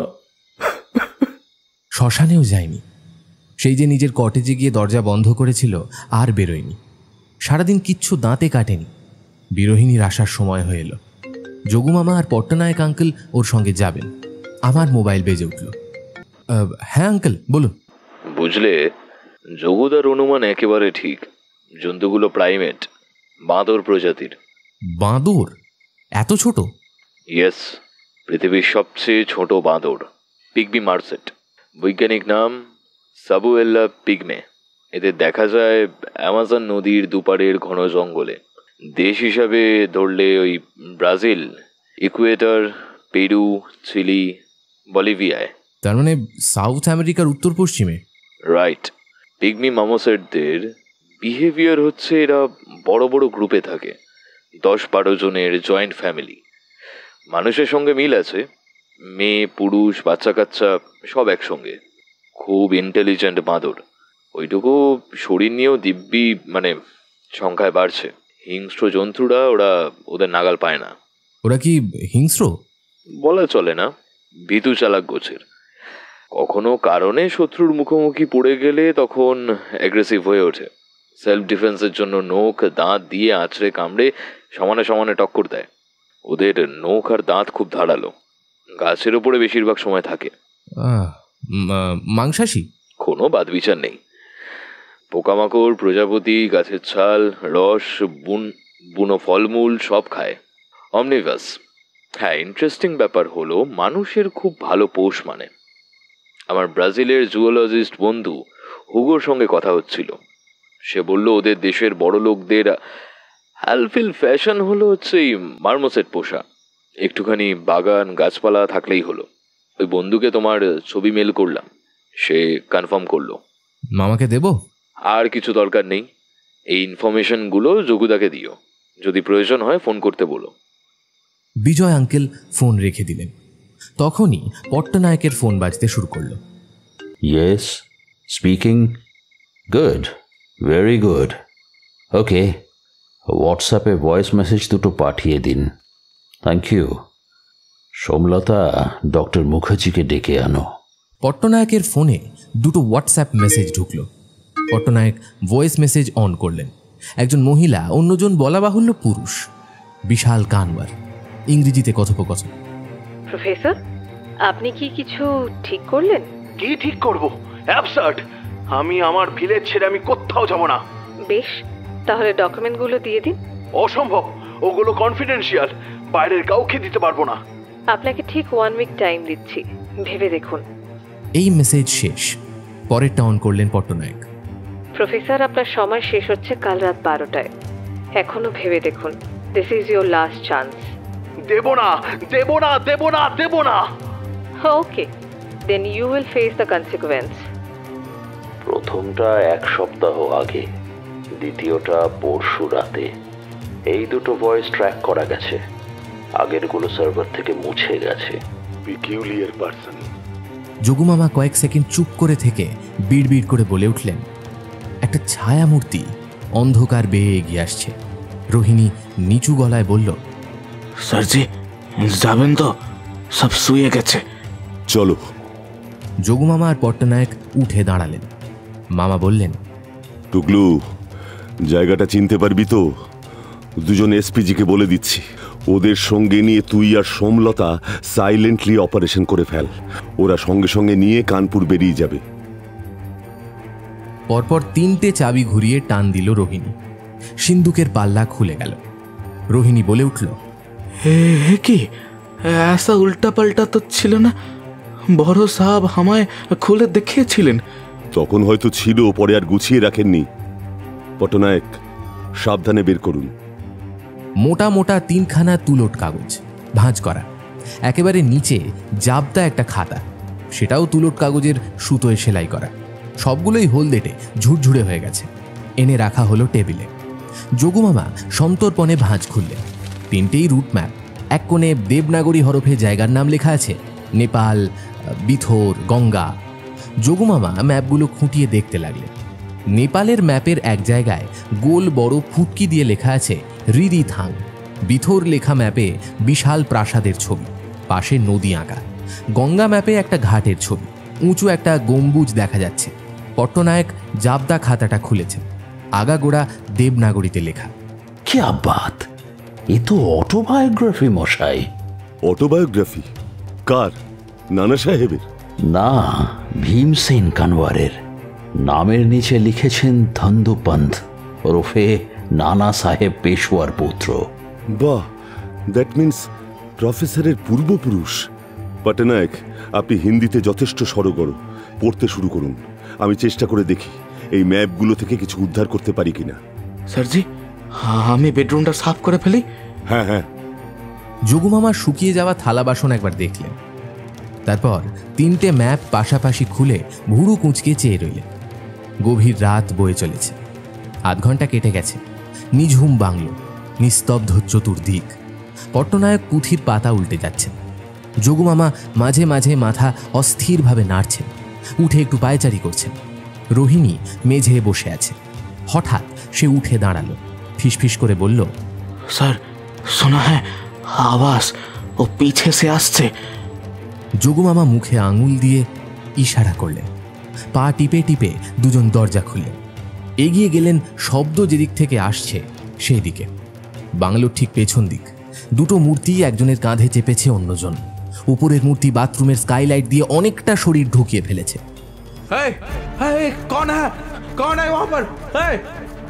ধূপ ধাপ করে একটা শব্দ, নিচেরটা কাঁধ ছেড়ে দিল, ওপরেরটা গড়িয়ে পড়ল জমিতে। নিমেষে উঠে দাঁড়ালো, দৌড় দিল ঊর্ধ্বশ্বাসে। রোহিণী পেছন পেছন ধাওয়া করলো, কিন্তু বেশি দূর এগোতে পারল না। কোত্থেকে উদয় হয়েছে কুকুরের পাল, তারা পথ আটকে দাঁত মুখ খিঁচোচ্ছে আর আওয়াজ ছাড়ছে। আগন্তুক 2জন গার্ড নিয়ে এসেছিল। রোহিণী হাঁপাতে হাঁপাতে ফিরে বলল, স্যার ও পকড়াতে পারলাম না, তবে হ্যাঁ ও 2টোকে পেহচান লিয়েছি। নরিন্দারের ওঝা? কে বাত স্যারজি? হ্যাঁ রোহিণী, নরিন্দারের টাক চকচক করছিল, আর ওঝা এই একই ড্রেস সকালেও পরেছিল। তবে তো খেল খতম স্যারজি, अभी চলুন দোনাকো। ওর কথা শেষ হলো না। বাংলোর ভেতর থেকে আর্তনাদের মতো শব্দ ভেসে এলো। সত্য সাধন পট্টনায়ক। 2জনেই ছুটলেন ঊর্ধ্বশ্বাসে। অদ্ভুত দৃশ্য, অকল্পনীয়। পট্টনায়ককে ঘিরে ধরেছে 8-10টা পিগমি মার্মোসেট। কেউ ওর কান কামড়াচ্ছে, কেউ চশমা ধরে টান দিচ্ছে, কেউ খিমচোচ্ছে। কয়েকটা আবার ঝাঁপিয়ে পড়েছে ম্যাপ খাতার উপর, কাগজ ধরে টানাটানি করছে, ছিঁড়ে খুঁড়ে ফেলছে। কয়েক সেকেন্ডের জন্য যোগুমামা রোহিণী ভেবাচাকা। তারপরেই হাতের সামনে লাঠি ঝাঁটা যা পেলেন তাই নিয়ে তেড়ে গেলেন চেঁচাতে চেঁচাতে। বাঁদরগুলো দারুণ বুদ্ধিমান, তুড়ুক করে লাফ মেরে টেবিলের নিচে ঢুকে পড়ল, তারপর চোখের পলকে অদৃশ্য। গেল কোথায়? জানলা বন্ধ, দরজা বন্ধ, এসি চলছে। যোগুমামা বাথরুমের দিকে ছুটলেন, দেখলেন শেষ পুঁচকেটা সিস্টার্নের ওপর উঠে স্কাইলাইটের খাঁজে ঝাঁপ দিল। লম্বা ল্যাজটা ধরতে মামাও ঝাঁপালেন, পারলেন না। পট্টনায়ককে ধরে এনে শুইয়ে দেওয়া হলো ড্রয়িং রুমের সোফায়। মুখ, গলা, কান আঁচড় কামড়ে বিক্ষত, ক্ষতবিক্ষত, ফোঁটা ফোঁটা রক্ত, রীতিমতো কাতরাচ্ছেন। তার এতদিনের পুলিশি জীবনে এরকম অভিজ্ঞতাই প্রথম।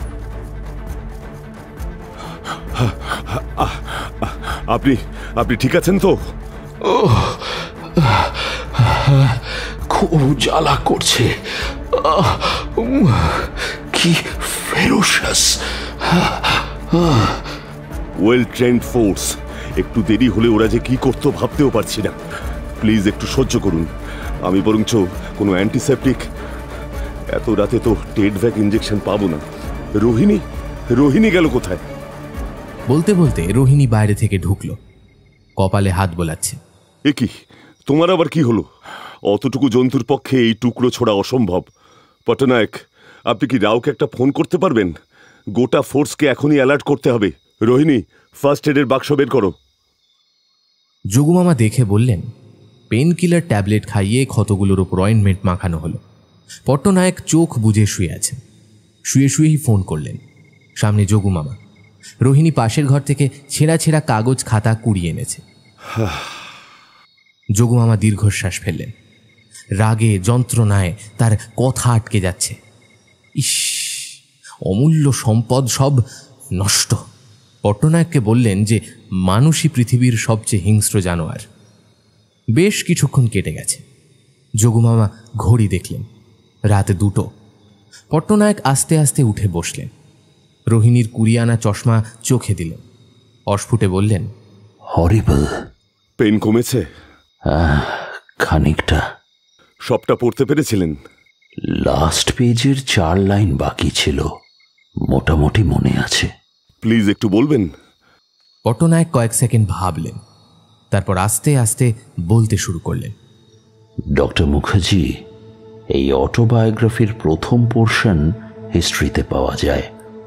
দ্বিতীয় বাজিরাও পেশোয়া ছিলেন শেষ স্বাধীন মারাঠি রাজা। ব্রিটিশ ইস্ট ইন্ডিয়া কোম্পানির সঙ্গে পরপর 3 বার যুদ্ধে হেরে যাওয়ার পরে তিনি সারেন্ডার করলেন। কোম্পানি তাকে নির্বাসনে পাঠালো বিঠুরে, জায়গির দিল, রাজন্য ভাতাও দিত। দ্বিতীয় বাজিরাও ছিলেন নিঃসন্তান। শালির ছেলে ধন্দুপন্তকে অ্যাডপ্ট করলেন, নাম দিলেন নানা সাহেব পেশোয়া। কিন্তু বাজিরাওয়ের মৃত্যুর পরে পালিত পুত্র বলে নানাকে ইংরেজরা ভাতা বন্ধ করে দিল। নানা খুব রেগে গেলেন, সুযোগ খুঁজতে লাগলেন কোম্পানিকে সবক শেখাবার। 1857 সিপাহী মিউটিনি। ব্যারাকে ক্যান্টনমেন্টে আগুন জ্বলল। বিদ্রোহ করেছে ভারতীয় সিপাহীরা। নানা এই সুযোগ কাজে লাগালেন, ঘোষণা করলেন এই আজাদির লড়াইয়ে তিনিও আছেন। নানা সাহেবের নেতৃত্বে সশস্ত্র ফৌজ তৈরি হল। সঙ্গে যোগ দিলেন তাঁতিয়া টোপি, রানী লক্ষ্মীবাই, রাও সাহেব, আমিনুল্লাহ খান। বিঠুরে তাদের প্রস্তুতি শুরু হলো। আর ডিটেলে বলছি না, যুদ্ধ আর যুদ্ধ। ভারতীয় সিপাহীদের আক্রমণে প্রচুর সাহেব মরল, পালালো। নানা হয়ে উঠলেন আজাদির আইকন। বিঠুরে নিজের প্যালেসের সামনে স্বাধীন ভারতের পতাকা তুললেন, কিন্তু শেষ পর্যন্ত হাসল ব্রিটিশ শাসকেরা। কয়েক মাসের মধ্যেই বিদ্রোহ ঠান্ডা করে দিল। পট্টনায়ক একটু থামলেন, কয়েক ঢোক জল খেয়ে ফের বলতে শুরু করলেন। ভীমসেন লিখছেন, নানা সাহেব পরিস্থিতি বুঝে আগেই খবর পাঠিয়েছিলেন তার বন্ধু নেপালের সর্বোচ্চ ক্ষমতাধর প্রধানমন্ত্রী জং বাহাদুর রানাকে। জং বাহাদুর তাঁকে আশ্রয় দিতে রাজি হলেন। রানী, বাচ্চা কাচ্চা সব নিয়ে নানা অনেক দুর্গম পথ পেরিয়ে এসে পৌঁছলেন নেপালের পার্বত্য শহর রিরিথাংয়ের পাশে থাপাটলিতে। জং বাহাদুর অবশ্য এই আশ্রয় দেবার বিনিময়ে প্রচুর ধনরত্ন পান। ডক্টর মুখার্জি, এরপরেই এই আত্মজীবনীতে আসল টুইস্ট। নানা সাহেবের সবচেয়ে প্রিয় ছেলে ছিল রণবীর পেশোয়া। তখন তার বয়স মাত্র 15, কিন্তু এই বয়সে তার বুদ্ধি, মেধা, তলোয়ার বন্দুক চালনায় দক্ষতা সকলের চোখে পড়ত। চেহারাও ছিল সত্যিকারের রাজপুত্রের মতো, টকটকে ফর্সা, লম্বা। আসলে রণবীরের মা ছিলেন পাঠান মহিলা, নানা সাহেবের বেগম হুসেইনা খানুম। জং বাহাদুর একদিন গোপনে এলেন বন্ধুর সঙ্গে দেখা করতে। রণবীরকে তার চোখে লেগে গেল। নানাকে বললেন, তোমার তো কোনো ভবিষ্যৎ নেই, এভাবেই লুকিয়ে বাকি জীবন কাটাতে হবে। রণবীরকে আমায় দেবে, ওকে আমি দত্তক নেব। রণবীর কি তোমার পরে নেপালের ক্ষমতায় আসতে পারবে? সেটা বলতে পারবো না, কারণ নিয়ম অনুযায়ী আমার বড় ছেলে জগৎ সিংহাসনের অধিকারী। তারপরে আরো 2 ছেলে আছে। তবে রণবীর নিশ্চিন্তে বাকি জীবন কাটাতে পারবে। আর যদি ওর ভাগ্যে থাকে তবে সিংহাসনেও বসতে পারে। ছেলের ভবিষ্যতের কথা ভেবে নানা সাহেব রাজি হয়ে গেলেন। রণবীরকে বিদায় দেওয়ার সময় নিজের গলা থেকে খুলে দিলেন হিরে আর মতি বসানো দুর্মূল্য হার। সিন্ধুকে ভরে দিলেন অনেক মণিমুক্ত আর নিজের শহরের প্রাসাদের ম্যাপ। ছেলেকে বললেন, আজ থেকে তুমি আমার ছেলে নও, নেপালের কুমার রণবীর জং রানা।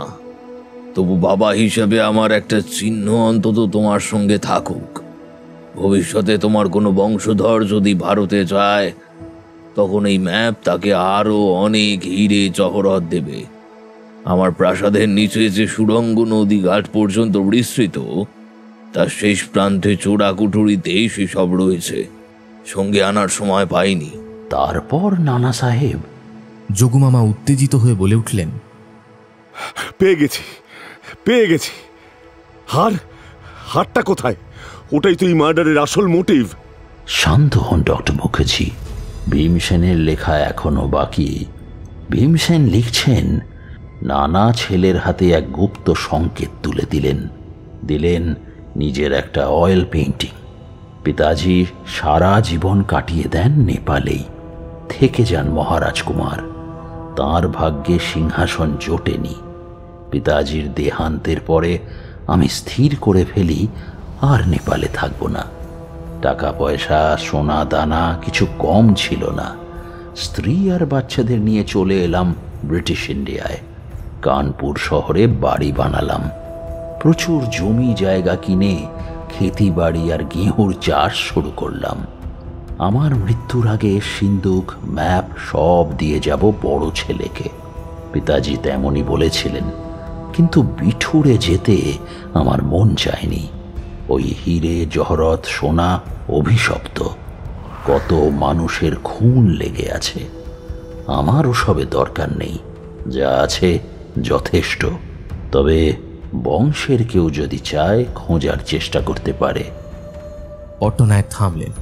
যোগুমামা ফের বলে উঠলেন, কিন্তু হার, নানার গলার হার, সেটা তো চোরাকুঠুরিতে নেই। সেটা কোথায়? দেখুন, যা লেখা ছিল তাই বলে গেছি। হারের বিষয়ে আর কিছু লেখা নেই। হয়তো পরের জেনারেশনের কেউ বেচে দিয়েছে। মাথা খারাপ? তাহলে জানা যেত না? আর অয়েল পেন্টিং, সিক্রেট কোড, সেগুলো কোথায়? রোহিণী চুপ করে বসেছিল, বলে উঠল, हाँ सर जी, बड़ो साहब एक बार हमारे हुई छविटा देखिएছিলেন, लेकिन কোথায় রেখেছে हमको कुछ नहीं पता। যোগুমামার চোখ জ্বলে উঠেই দপ করে নিভে গেল।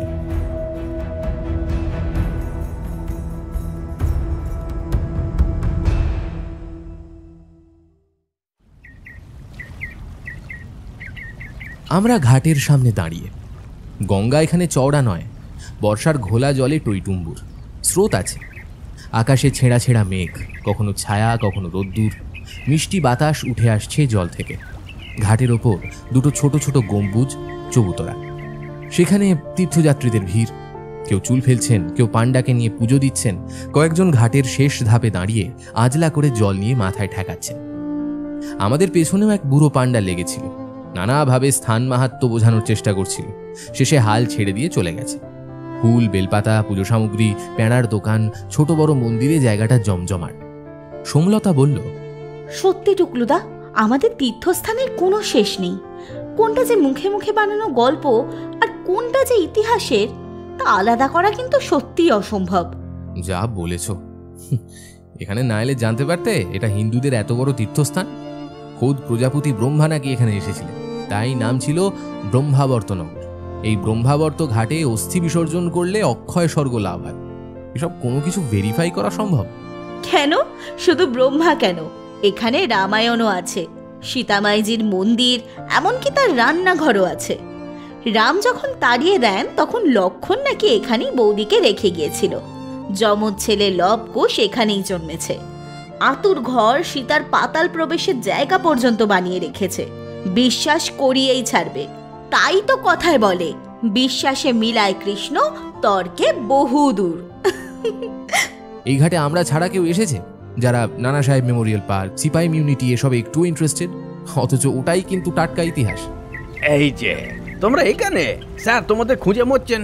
কেন, কি হলো? কিছুই হয়নি, জিজ্ঞাসা করছিলেন। পুজোটা দিয়ে দিই, কি বলো? কেন, সঙ্গে যাবেন? ধুৎ, খালি বুকুরি ফর স্যারের সাকসেস। এই যে পান্ডা ভাই, পুজো দেখা। এখন সবে 7টা বাজে।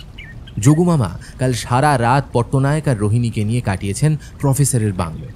ভোর হতে আমাদের ঘুম ভাঙিয়ে তুলে নিয়ে এসেছেন নানা সাহেবের এই জায়গায়। কাল রাতটা কেমন কেটেছে পট্টনায়ক আঙ্কেলের মুখ থেকে শুনেছি। এখনও তার সারা মুখে, গলায়, কানে লিউকোপ্লাস্ট সাঁটা। মেমোরিয়াল পার্কের এক কোণে ঢিবিটা। নানা সাহেবের আসল প্রাসাদ এখন ধ্বংসস্তূপ, আগাছা ঝোপঝাড়ে ভর্তি। দূর থেকে চোখে পড়ল বেশ কিছু মানুষ ঢিবির চতুর্দিকে ছড়িয়ে। আঙ্কেল মোটামুটি রহস্য প্রায় শেষ করে এনেছে, কি বলো?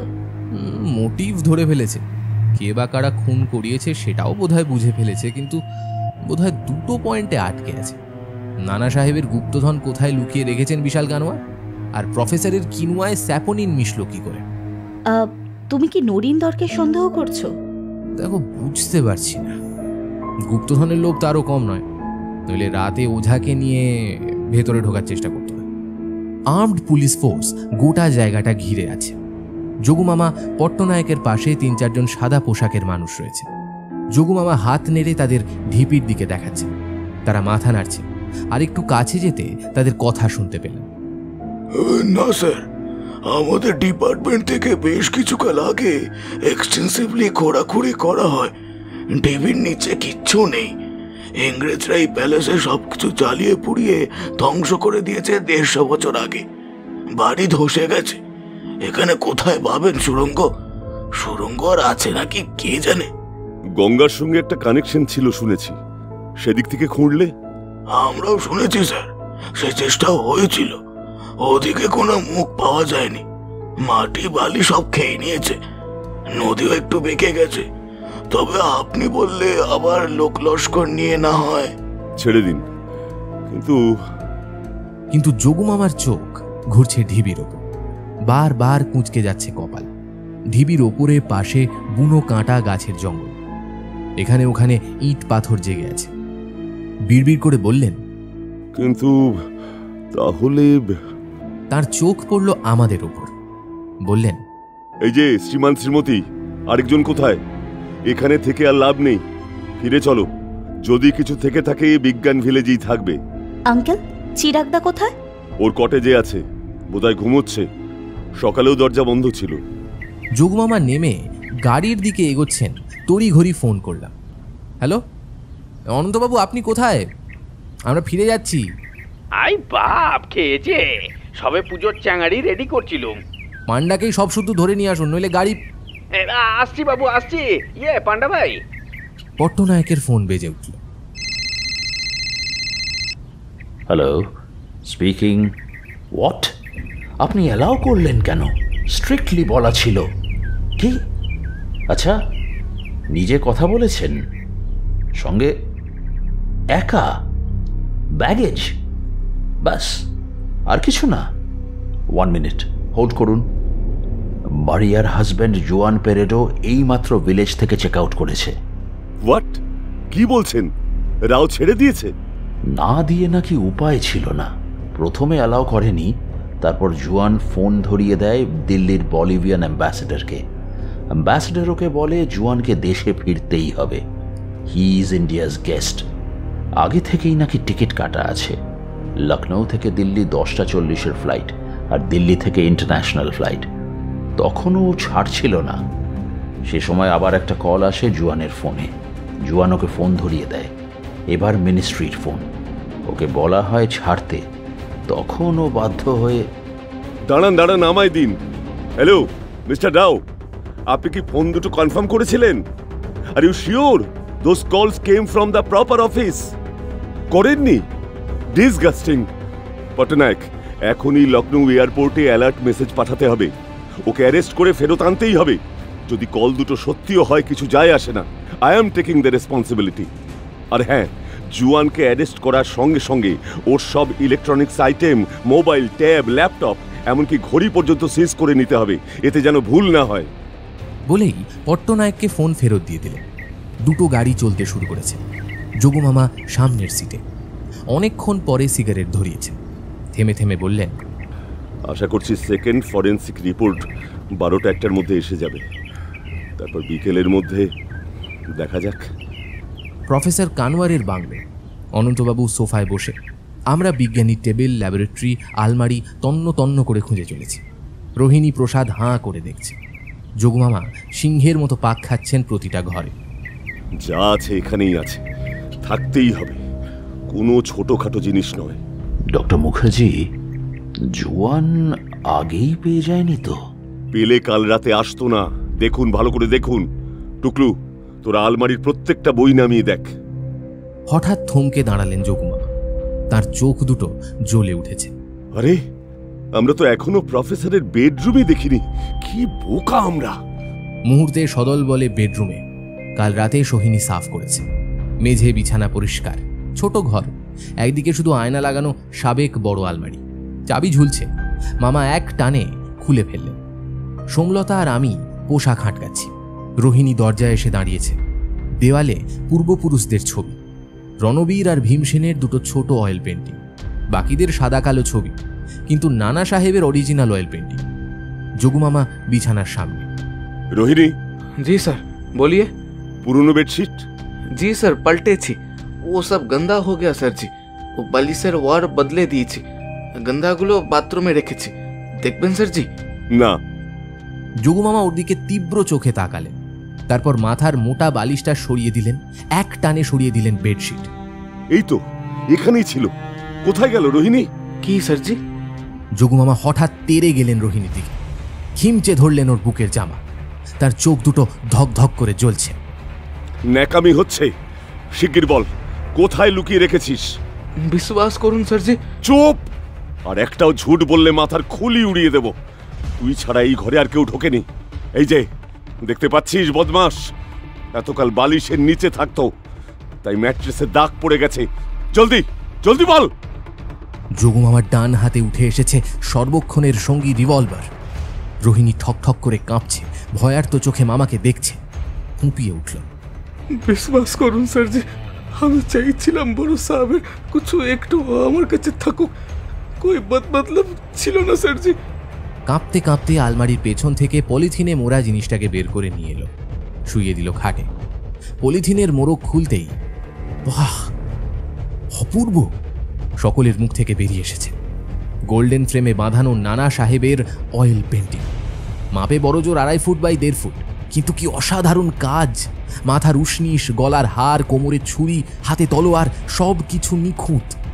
চোখ দুটো জীবন্ত, গোঁফের প্রতিটা চুল আলাদা করা যায়। সকলে মুগ্ধ হয়ে দেখছে। সোনালি ফ্রেমটাও ঝকঝক করছে।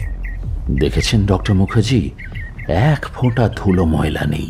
হ্যাঁ, রেগুলার মেনটেন করতেন। যোগুমামা ছবিটা দু হাতে একটু তুলে ধরলেন, অবাক হয়ে বললেন, বাপস, কি ওয়েট! হতে পারে ফ্রেমটা সোনা দিয়েই তৈরি, রাজাদের ব্যাপার। মামা দেখো দেখো, হাড়টার কয়েকটা মুক্ত। সত্যি নাকি? আলো পড়ে কেমন ঝলকাচ্ছে। যোগুমামার সঙ্গে সঙ্গে ছবিটার গায়ে হাত বোলান। হ্যাঁ রে, আশ্চর্য! 5টা মুক্ত অরিজিনাল মেটালের, হাতে ঠেকছে। পটনায়ক দেখুন। পঞ্চমুদ্রা মানে? ভীমসেনের অটোবায়োগ্রাফিতে একেবারে শেষে মনে হচ্ছে দেখেছি, ধাঁধার মতো 3-4 লাইন লেখা ছিল। কি সব উদ্ভট কথা, দেবনাগরী পদ্য। পঞ্চমুদ্রা হীরকমতি আকর্ষণম আলোক জ্যোতি। ঠিকঠাক পড়ে উঠতে পারিনি, তার আগেই ওই জন্তুগুলো। যোগুমামার চোখ জলজল করছে। তার মানে এই 5টা মুক্তর মধ্যে নিশ্চয়ই কোনো স্পেশালিটি আছে। একবার টান দিয়ে দেখবেন? না পটনায়ক, ছবিটা কানা হয়ে যাবে। এর সঙ্গে আর কিছু কি হতে পারে? মামা নিজে থেকেই বিড়বিড় করছেন। আঙ্কেল, প্রফেসরের গলার লকেটটা একবার ছুঁয়ে দেখবে? লকেট? Yes yes, locket. কোথায় সেটা? টুকলু, কোথায় লকেটটা? আমার কাছেই আছে আঙ্কেল, দাঁড়াও। সোমলতা ভ্যানিটি ব্যাগ থেকে পুঁটলিটা বের করল। মামা নেড়ে চেড়ে লকেট পরীক্ষা করছেন। মেটাল 5টার ওপর ছোঁয়ালেন, কিছু হলো না। কানের কাছে নিয়ে ঝাঁকাচ্ছেন, কপালের ভাঁজ একটু একটু বাড়ছে। চশমা তুলে একেবারে চোখের সামনে ধরলেন। সরু ছুরি বা স্ক্রু ড্রাইভার আছে? 1 ইঞ্চি পেরেক? পট্টনায়ক ল্যাবরেটরি থেকে একটা সরু স্ক্রু ড্রাইভার এনে দিলেন। মামা বললেন, একটা জয়েন্ট দেখি।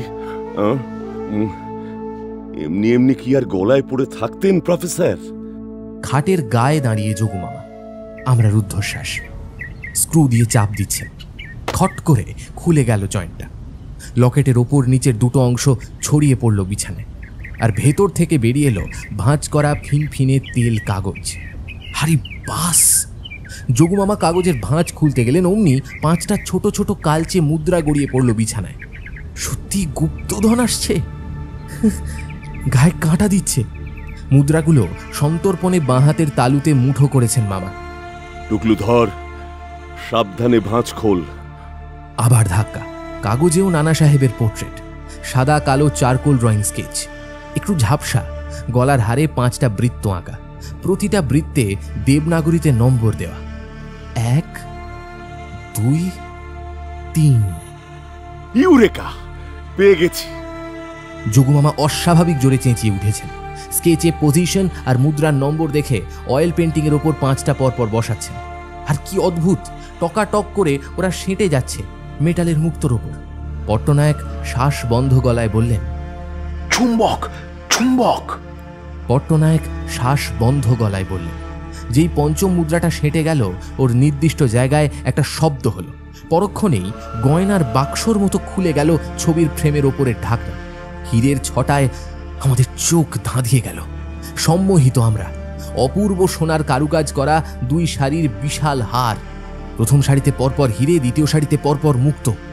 নানা সাহেব পেশোয়ার ছবিতে আমরা এই হার দেখেছি, এখন দেখছি চর্মচক্ষে।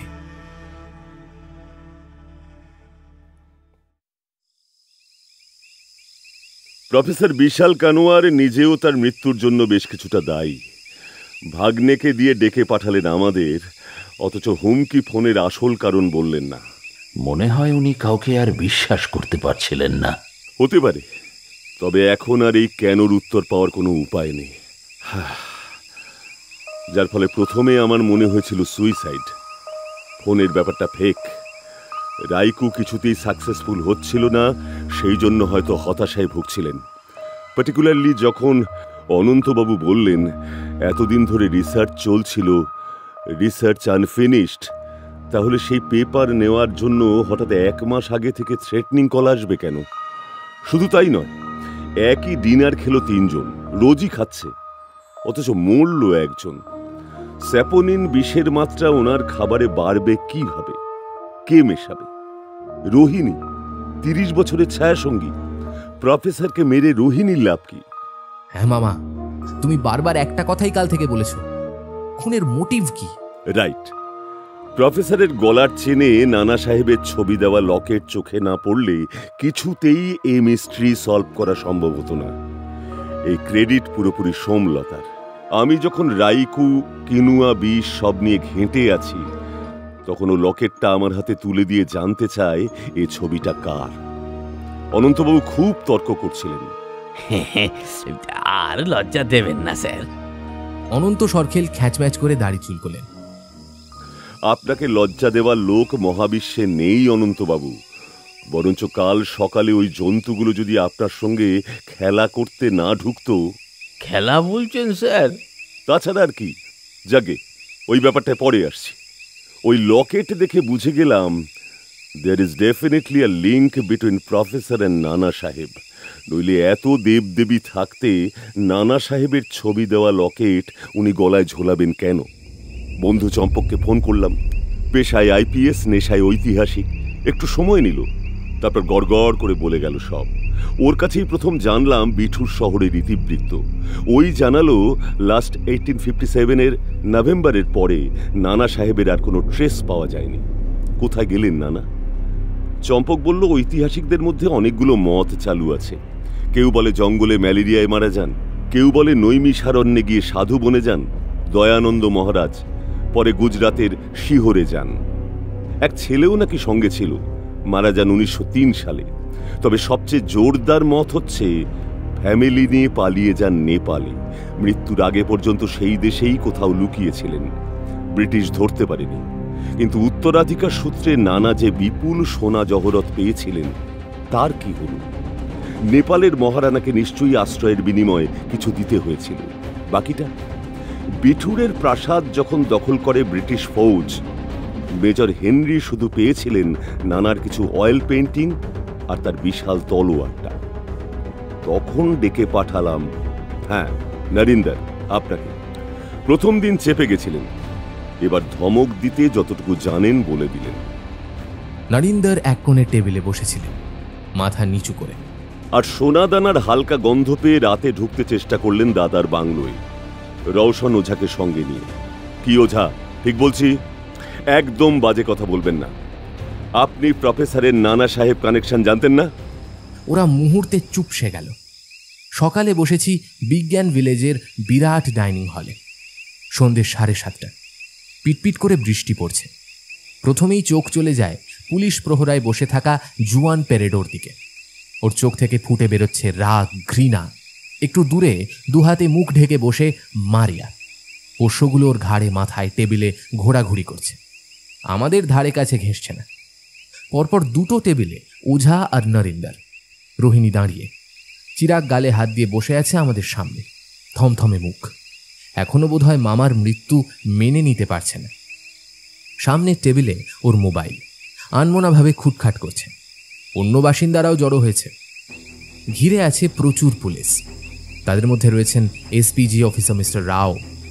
যোগুমামা একটু থেমে আবার শুরু করলেন। প্রফেসরকে কেন পৃথিবী থেকে চলে যেতে হলো? ইয়েস, তাঁর নানা সাহেব কানেকশন। এই কানেকশন নিয়ে তার যে অহংকার, সেটাই তার খুন হওয়ার কারণ। তিনি যে সত্যিই নানা সাহেবের বংশধর সেটা বিশ্বাস করানোর জন্য তিনি কাছের মানুষদের বলে ফেলেছিলেন। তাঁর সিন্ধুকে গচ্ছিত থাকা নানা সাহেবের গুপ্তধনের ম্যাপ সংকেত এবং ভীমসেন কানোয়ারের লেখা অটোবায়োগ্রাফি। ব্যাস, ঠিক তারপর থেকে শুরু হয়ে গেল থ্রেটনিং কল। পাশাপাশি তাঁর অজান্তে সিন্ধুক খুলে মোবাইলে ম্যাপ, অটোবায়োগ্রাফির পাতার পর পাতা ছবি তুলে ফেলা হলো।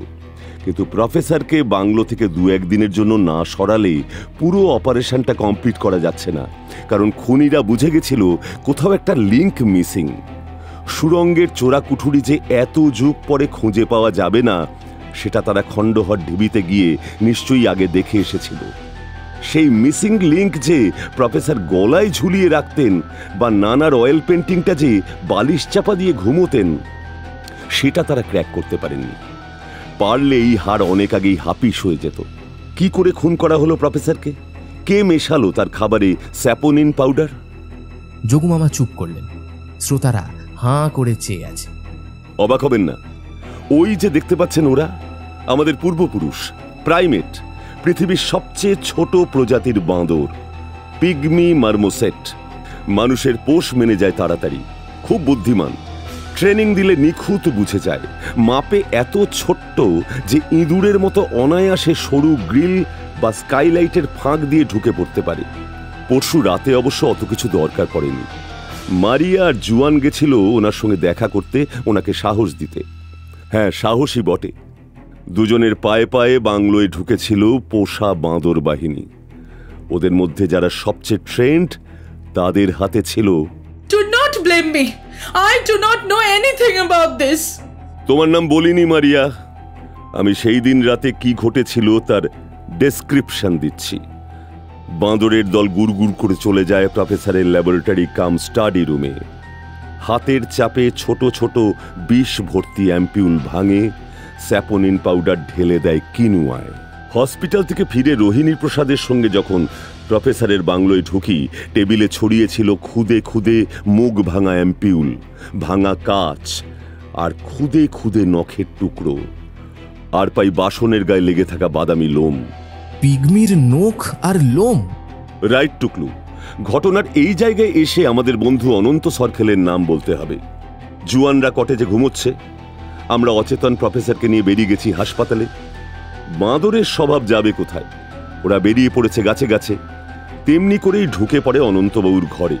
ঘুমন্ত অনন্তবাবুকে নিয়ে খেলাধুলো করে। অনন্তবাবু ভূত ভেবে ভয় পেয়ে যত চেঁচান, ওরা তত মজা পায়। টুকলুরা ঢুকতে পালিয়ে যায়। বিছানা থেকে সোমলতা পায় বাদামি লোম। এর একটু পরে আমরা যখন বাংলোর দিকে যাচ্ছি ওদের প্রথম দেখতে পেলাম। ওদের এক সঙ্গী মারা গেছে, তাকে জুয়ান মারিয়া কবর দিচ্ছে। হ্যাঁ, আপনারা জেনে রাখুন, মৃত পিগমি মার্মোসেটকে কবর থেকে তোলা হয়। ফরেন্সিক রিপোর্টে তার শরীরে স্যাপোনিন বিষ পাওয়া গেছে, অর্থাৎ কোনোভাবে অ্যাম্পুলের কাঁচ ফেটে নখ ভেঙে যায়, স্যাপোনিন শরীরে চলে যায়, তাই না আঙ্কেল? বাহ বাহ, তুমি তো মা দেখছি পাকা গোয়েন্দা হয়ে উঠেছ। এরপরে ল্যাবরেটরিতে ছড়িয়ে থাকা কাঁচের টুকরোর মধ্যে প্রাণীর মাইক্রোস্কোপিক নখ এবং খাবারের বাটির গায়ে বাদামি লোম আমাদের বুঝিয়ে দিল ওটা নিশ্চিত খুদে বাঁদরের। জুয়ান যেটা ব্লান্ডার করলো সেটা হলো পরদিন গভীর রাতে আমাদের বাংলোয় ঢুকতে দেখে আমাদের উপর বাঁদর লেলিয়ে দিল। বাঁদরদের ভালো করে ট্রেনিং দিল, সব লন্ডভন্ড করে দিতে হবে, লোকটাকে অ্যাটাক করতে হবে, কাগজ ম্যাপ যা কিছু দেখবে ছিঁড়ে দিতে হবে, কারণ এগুলোর ছবি ওরা আগেই পেয়ে গেছে। তখন রোহিণী ও আমি বাইরে, ওঝা আর নরিন্দারকে তাড়া করেছে রোহিণী। এই ফাঁকে জন্তুগুলো পট্টনায়ককে অ্যাটাক করলো। একটু ইন্টারাপ্ট করছি ডক্টর মুখার্জি, ওরা বলতে কাদের বলতে চাইছেন? জুয়ান মারিয়া? চিরাগের ফোনটা বেজে উঠেছে। উঠে দাঁড়িয়ে ও বলল, আঙ্কেল, মা কল করছে, একটু আসছি। না, মাকে বলো পরে ফোন করতে। মিস্টার রাও, ওর কাছ থেকে ফোনটা নিয়ে নিন। হ্যাঁ, কি কি বলছেন আঙ্কেল? ঠিকই বলছি, তোমার ফোনের মধ্যে অনেক কিছু রয়েছে, ঠিক যেগুলো আছে জুয়ানের ও আইপ্যাডে। ইনফ্যাক্ট সেগুলো তোমার কাছ থেকেই ও পেয়েছে। তোমায় বলতে সত্যি আমার খুব কষ্ট হচ্ছে, প্রফেসর খুন করার মূল কারিগর তুমি। আমরা হতবাক। কি বলছেন মামা? চিরাগ, প্রফেসর একমাত্র তোমাকেই বিশ্বাস করে সব বলেন, সবকিছু দেখান।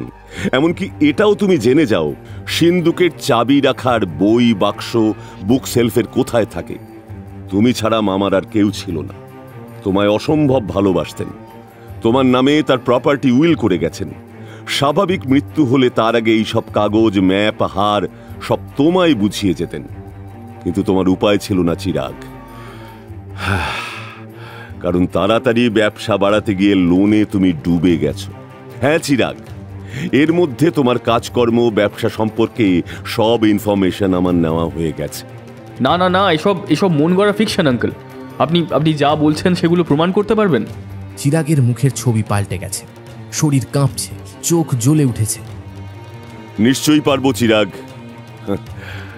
তোমরা একটা ব্যাপার জানতে না, সেটা হলো উড়ো ফোন আসার 2-3 দিনের মধ্যে বাংলোর বেডরুম আর বাথরুম বাদে সর্বত্র প্রফেসর খুব গোপনে ওয়াইফাই স্পাই ক্যামেরা সেট করেছিলেন।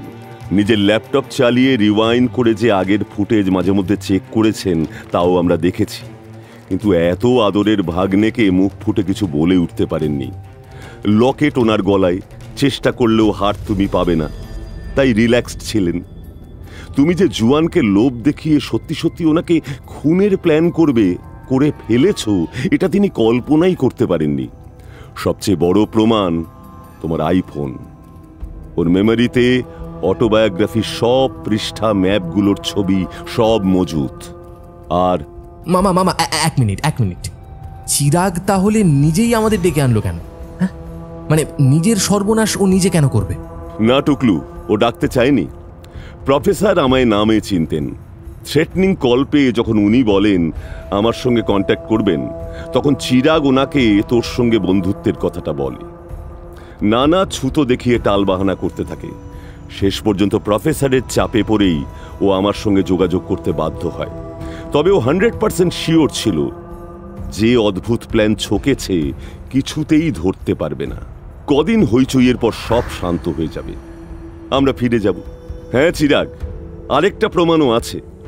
হোয়াটসঅ্যাপে মামা ভাগ্নের মেসেজ, প্রফেসরের মোবাইল চেক করে সেগুলোও পেয়েছি। দেখতে চাও?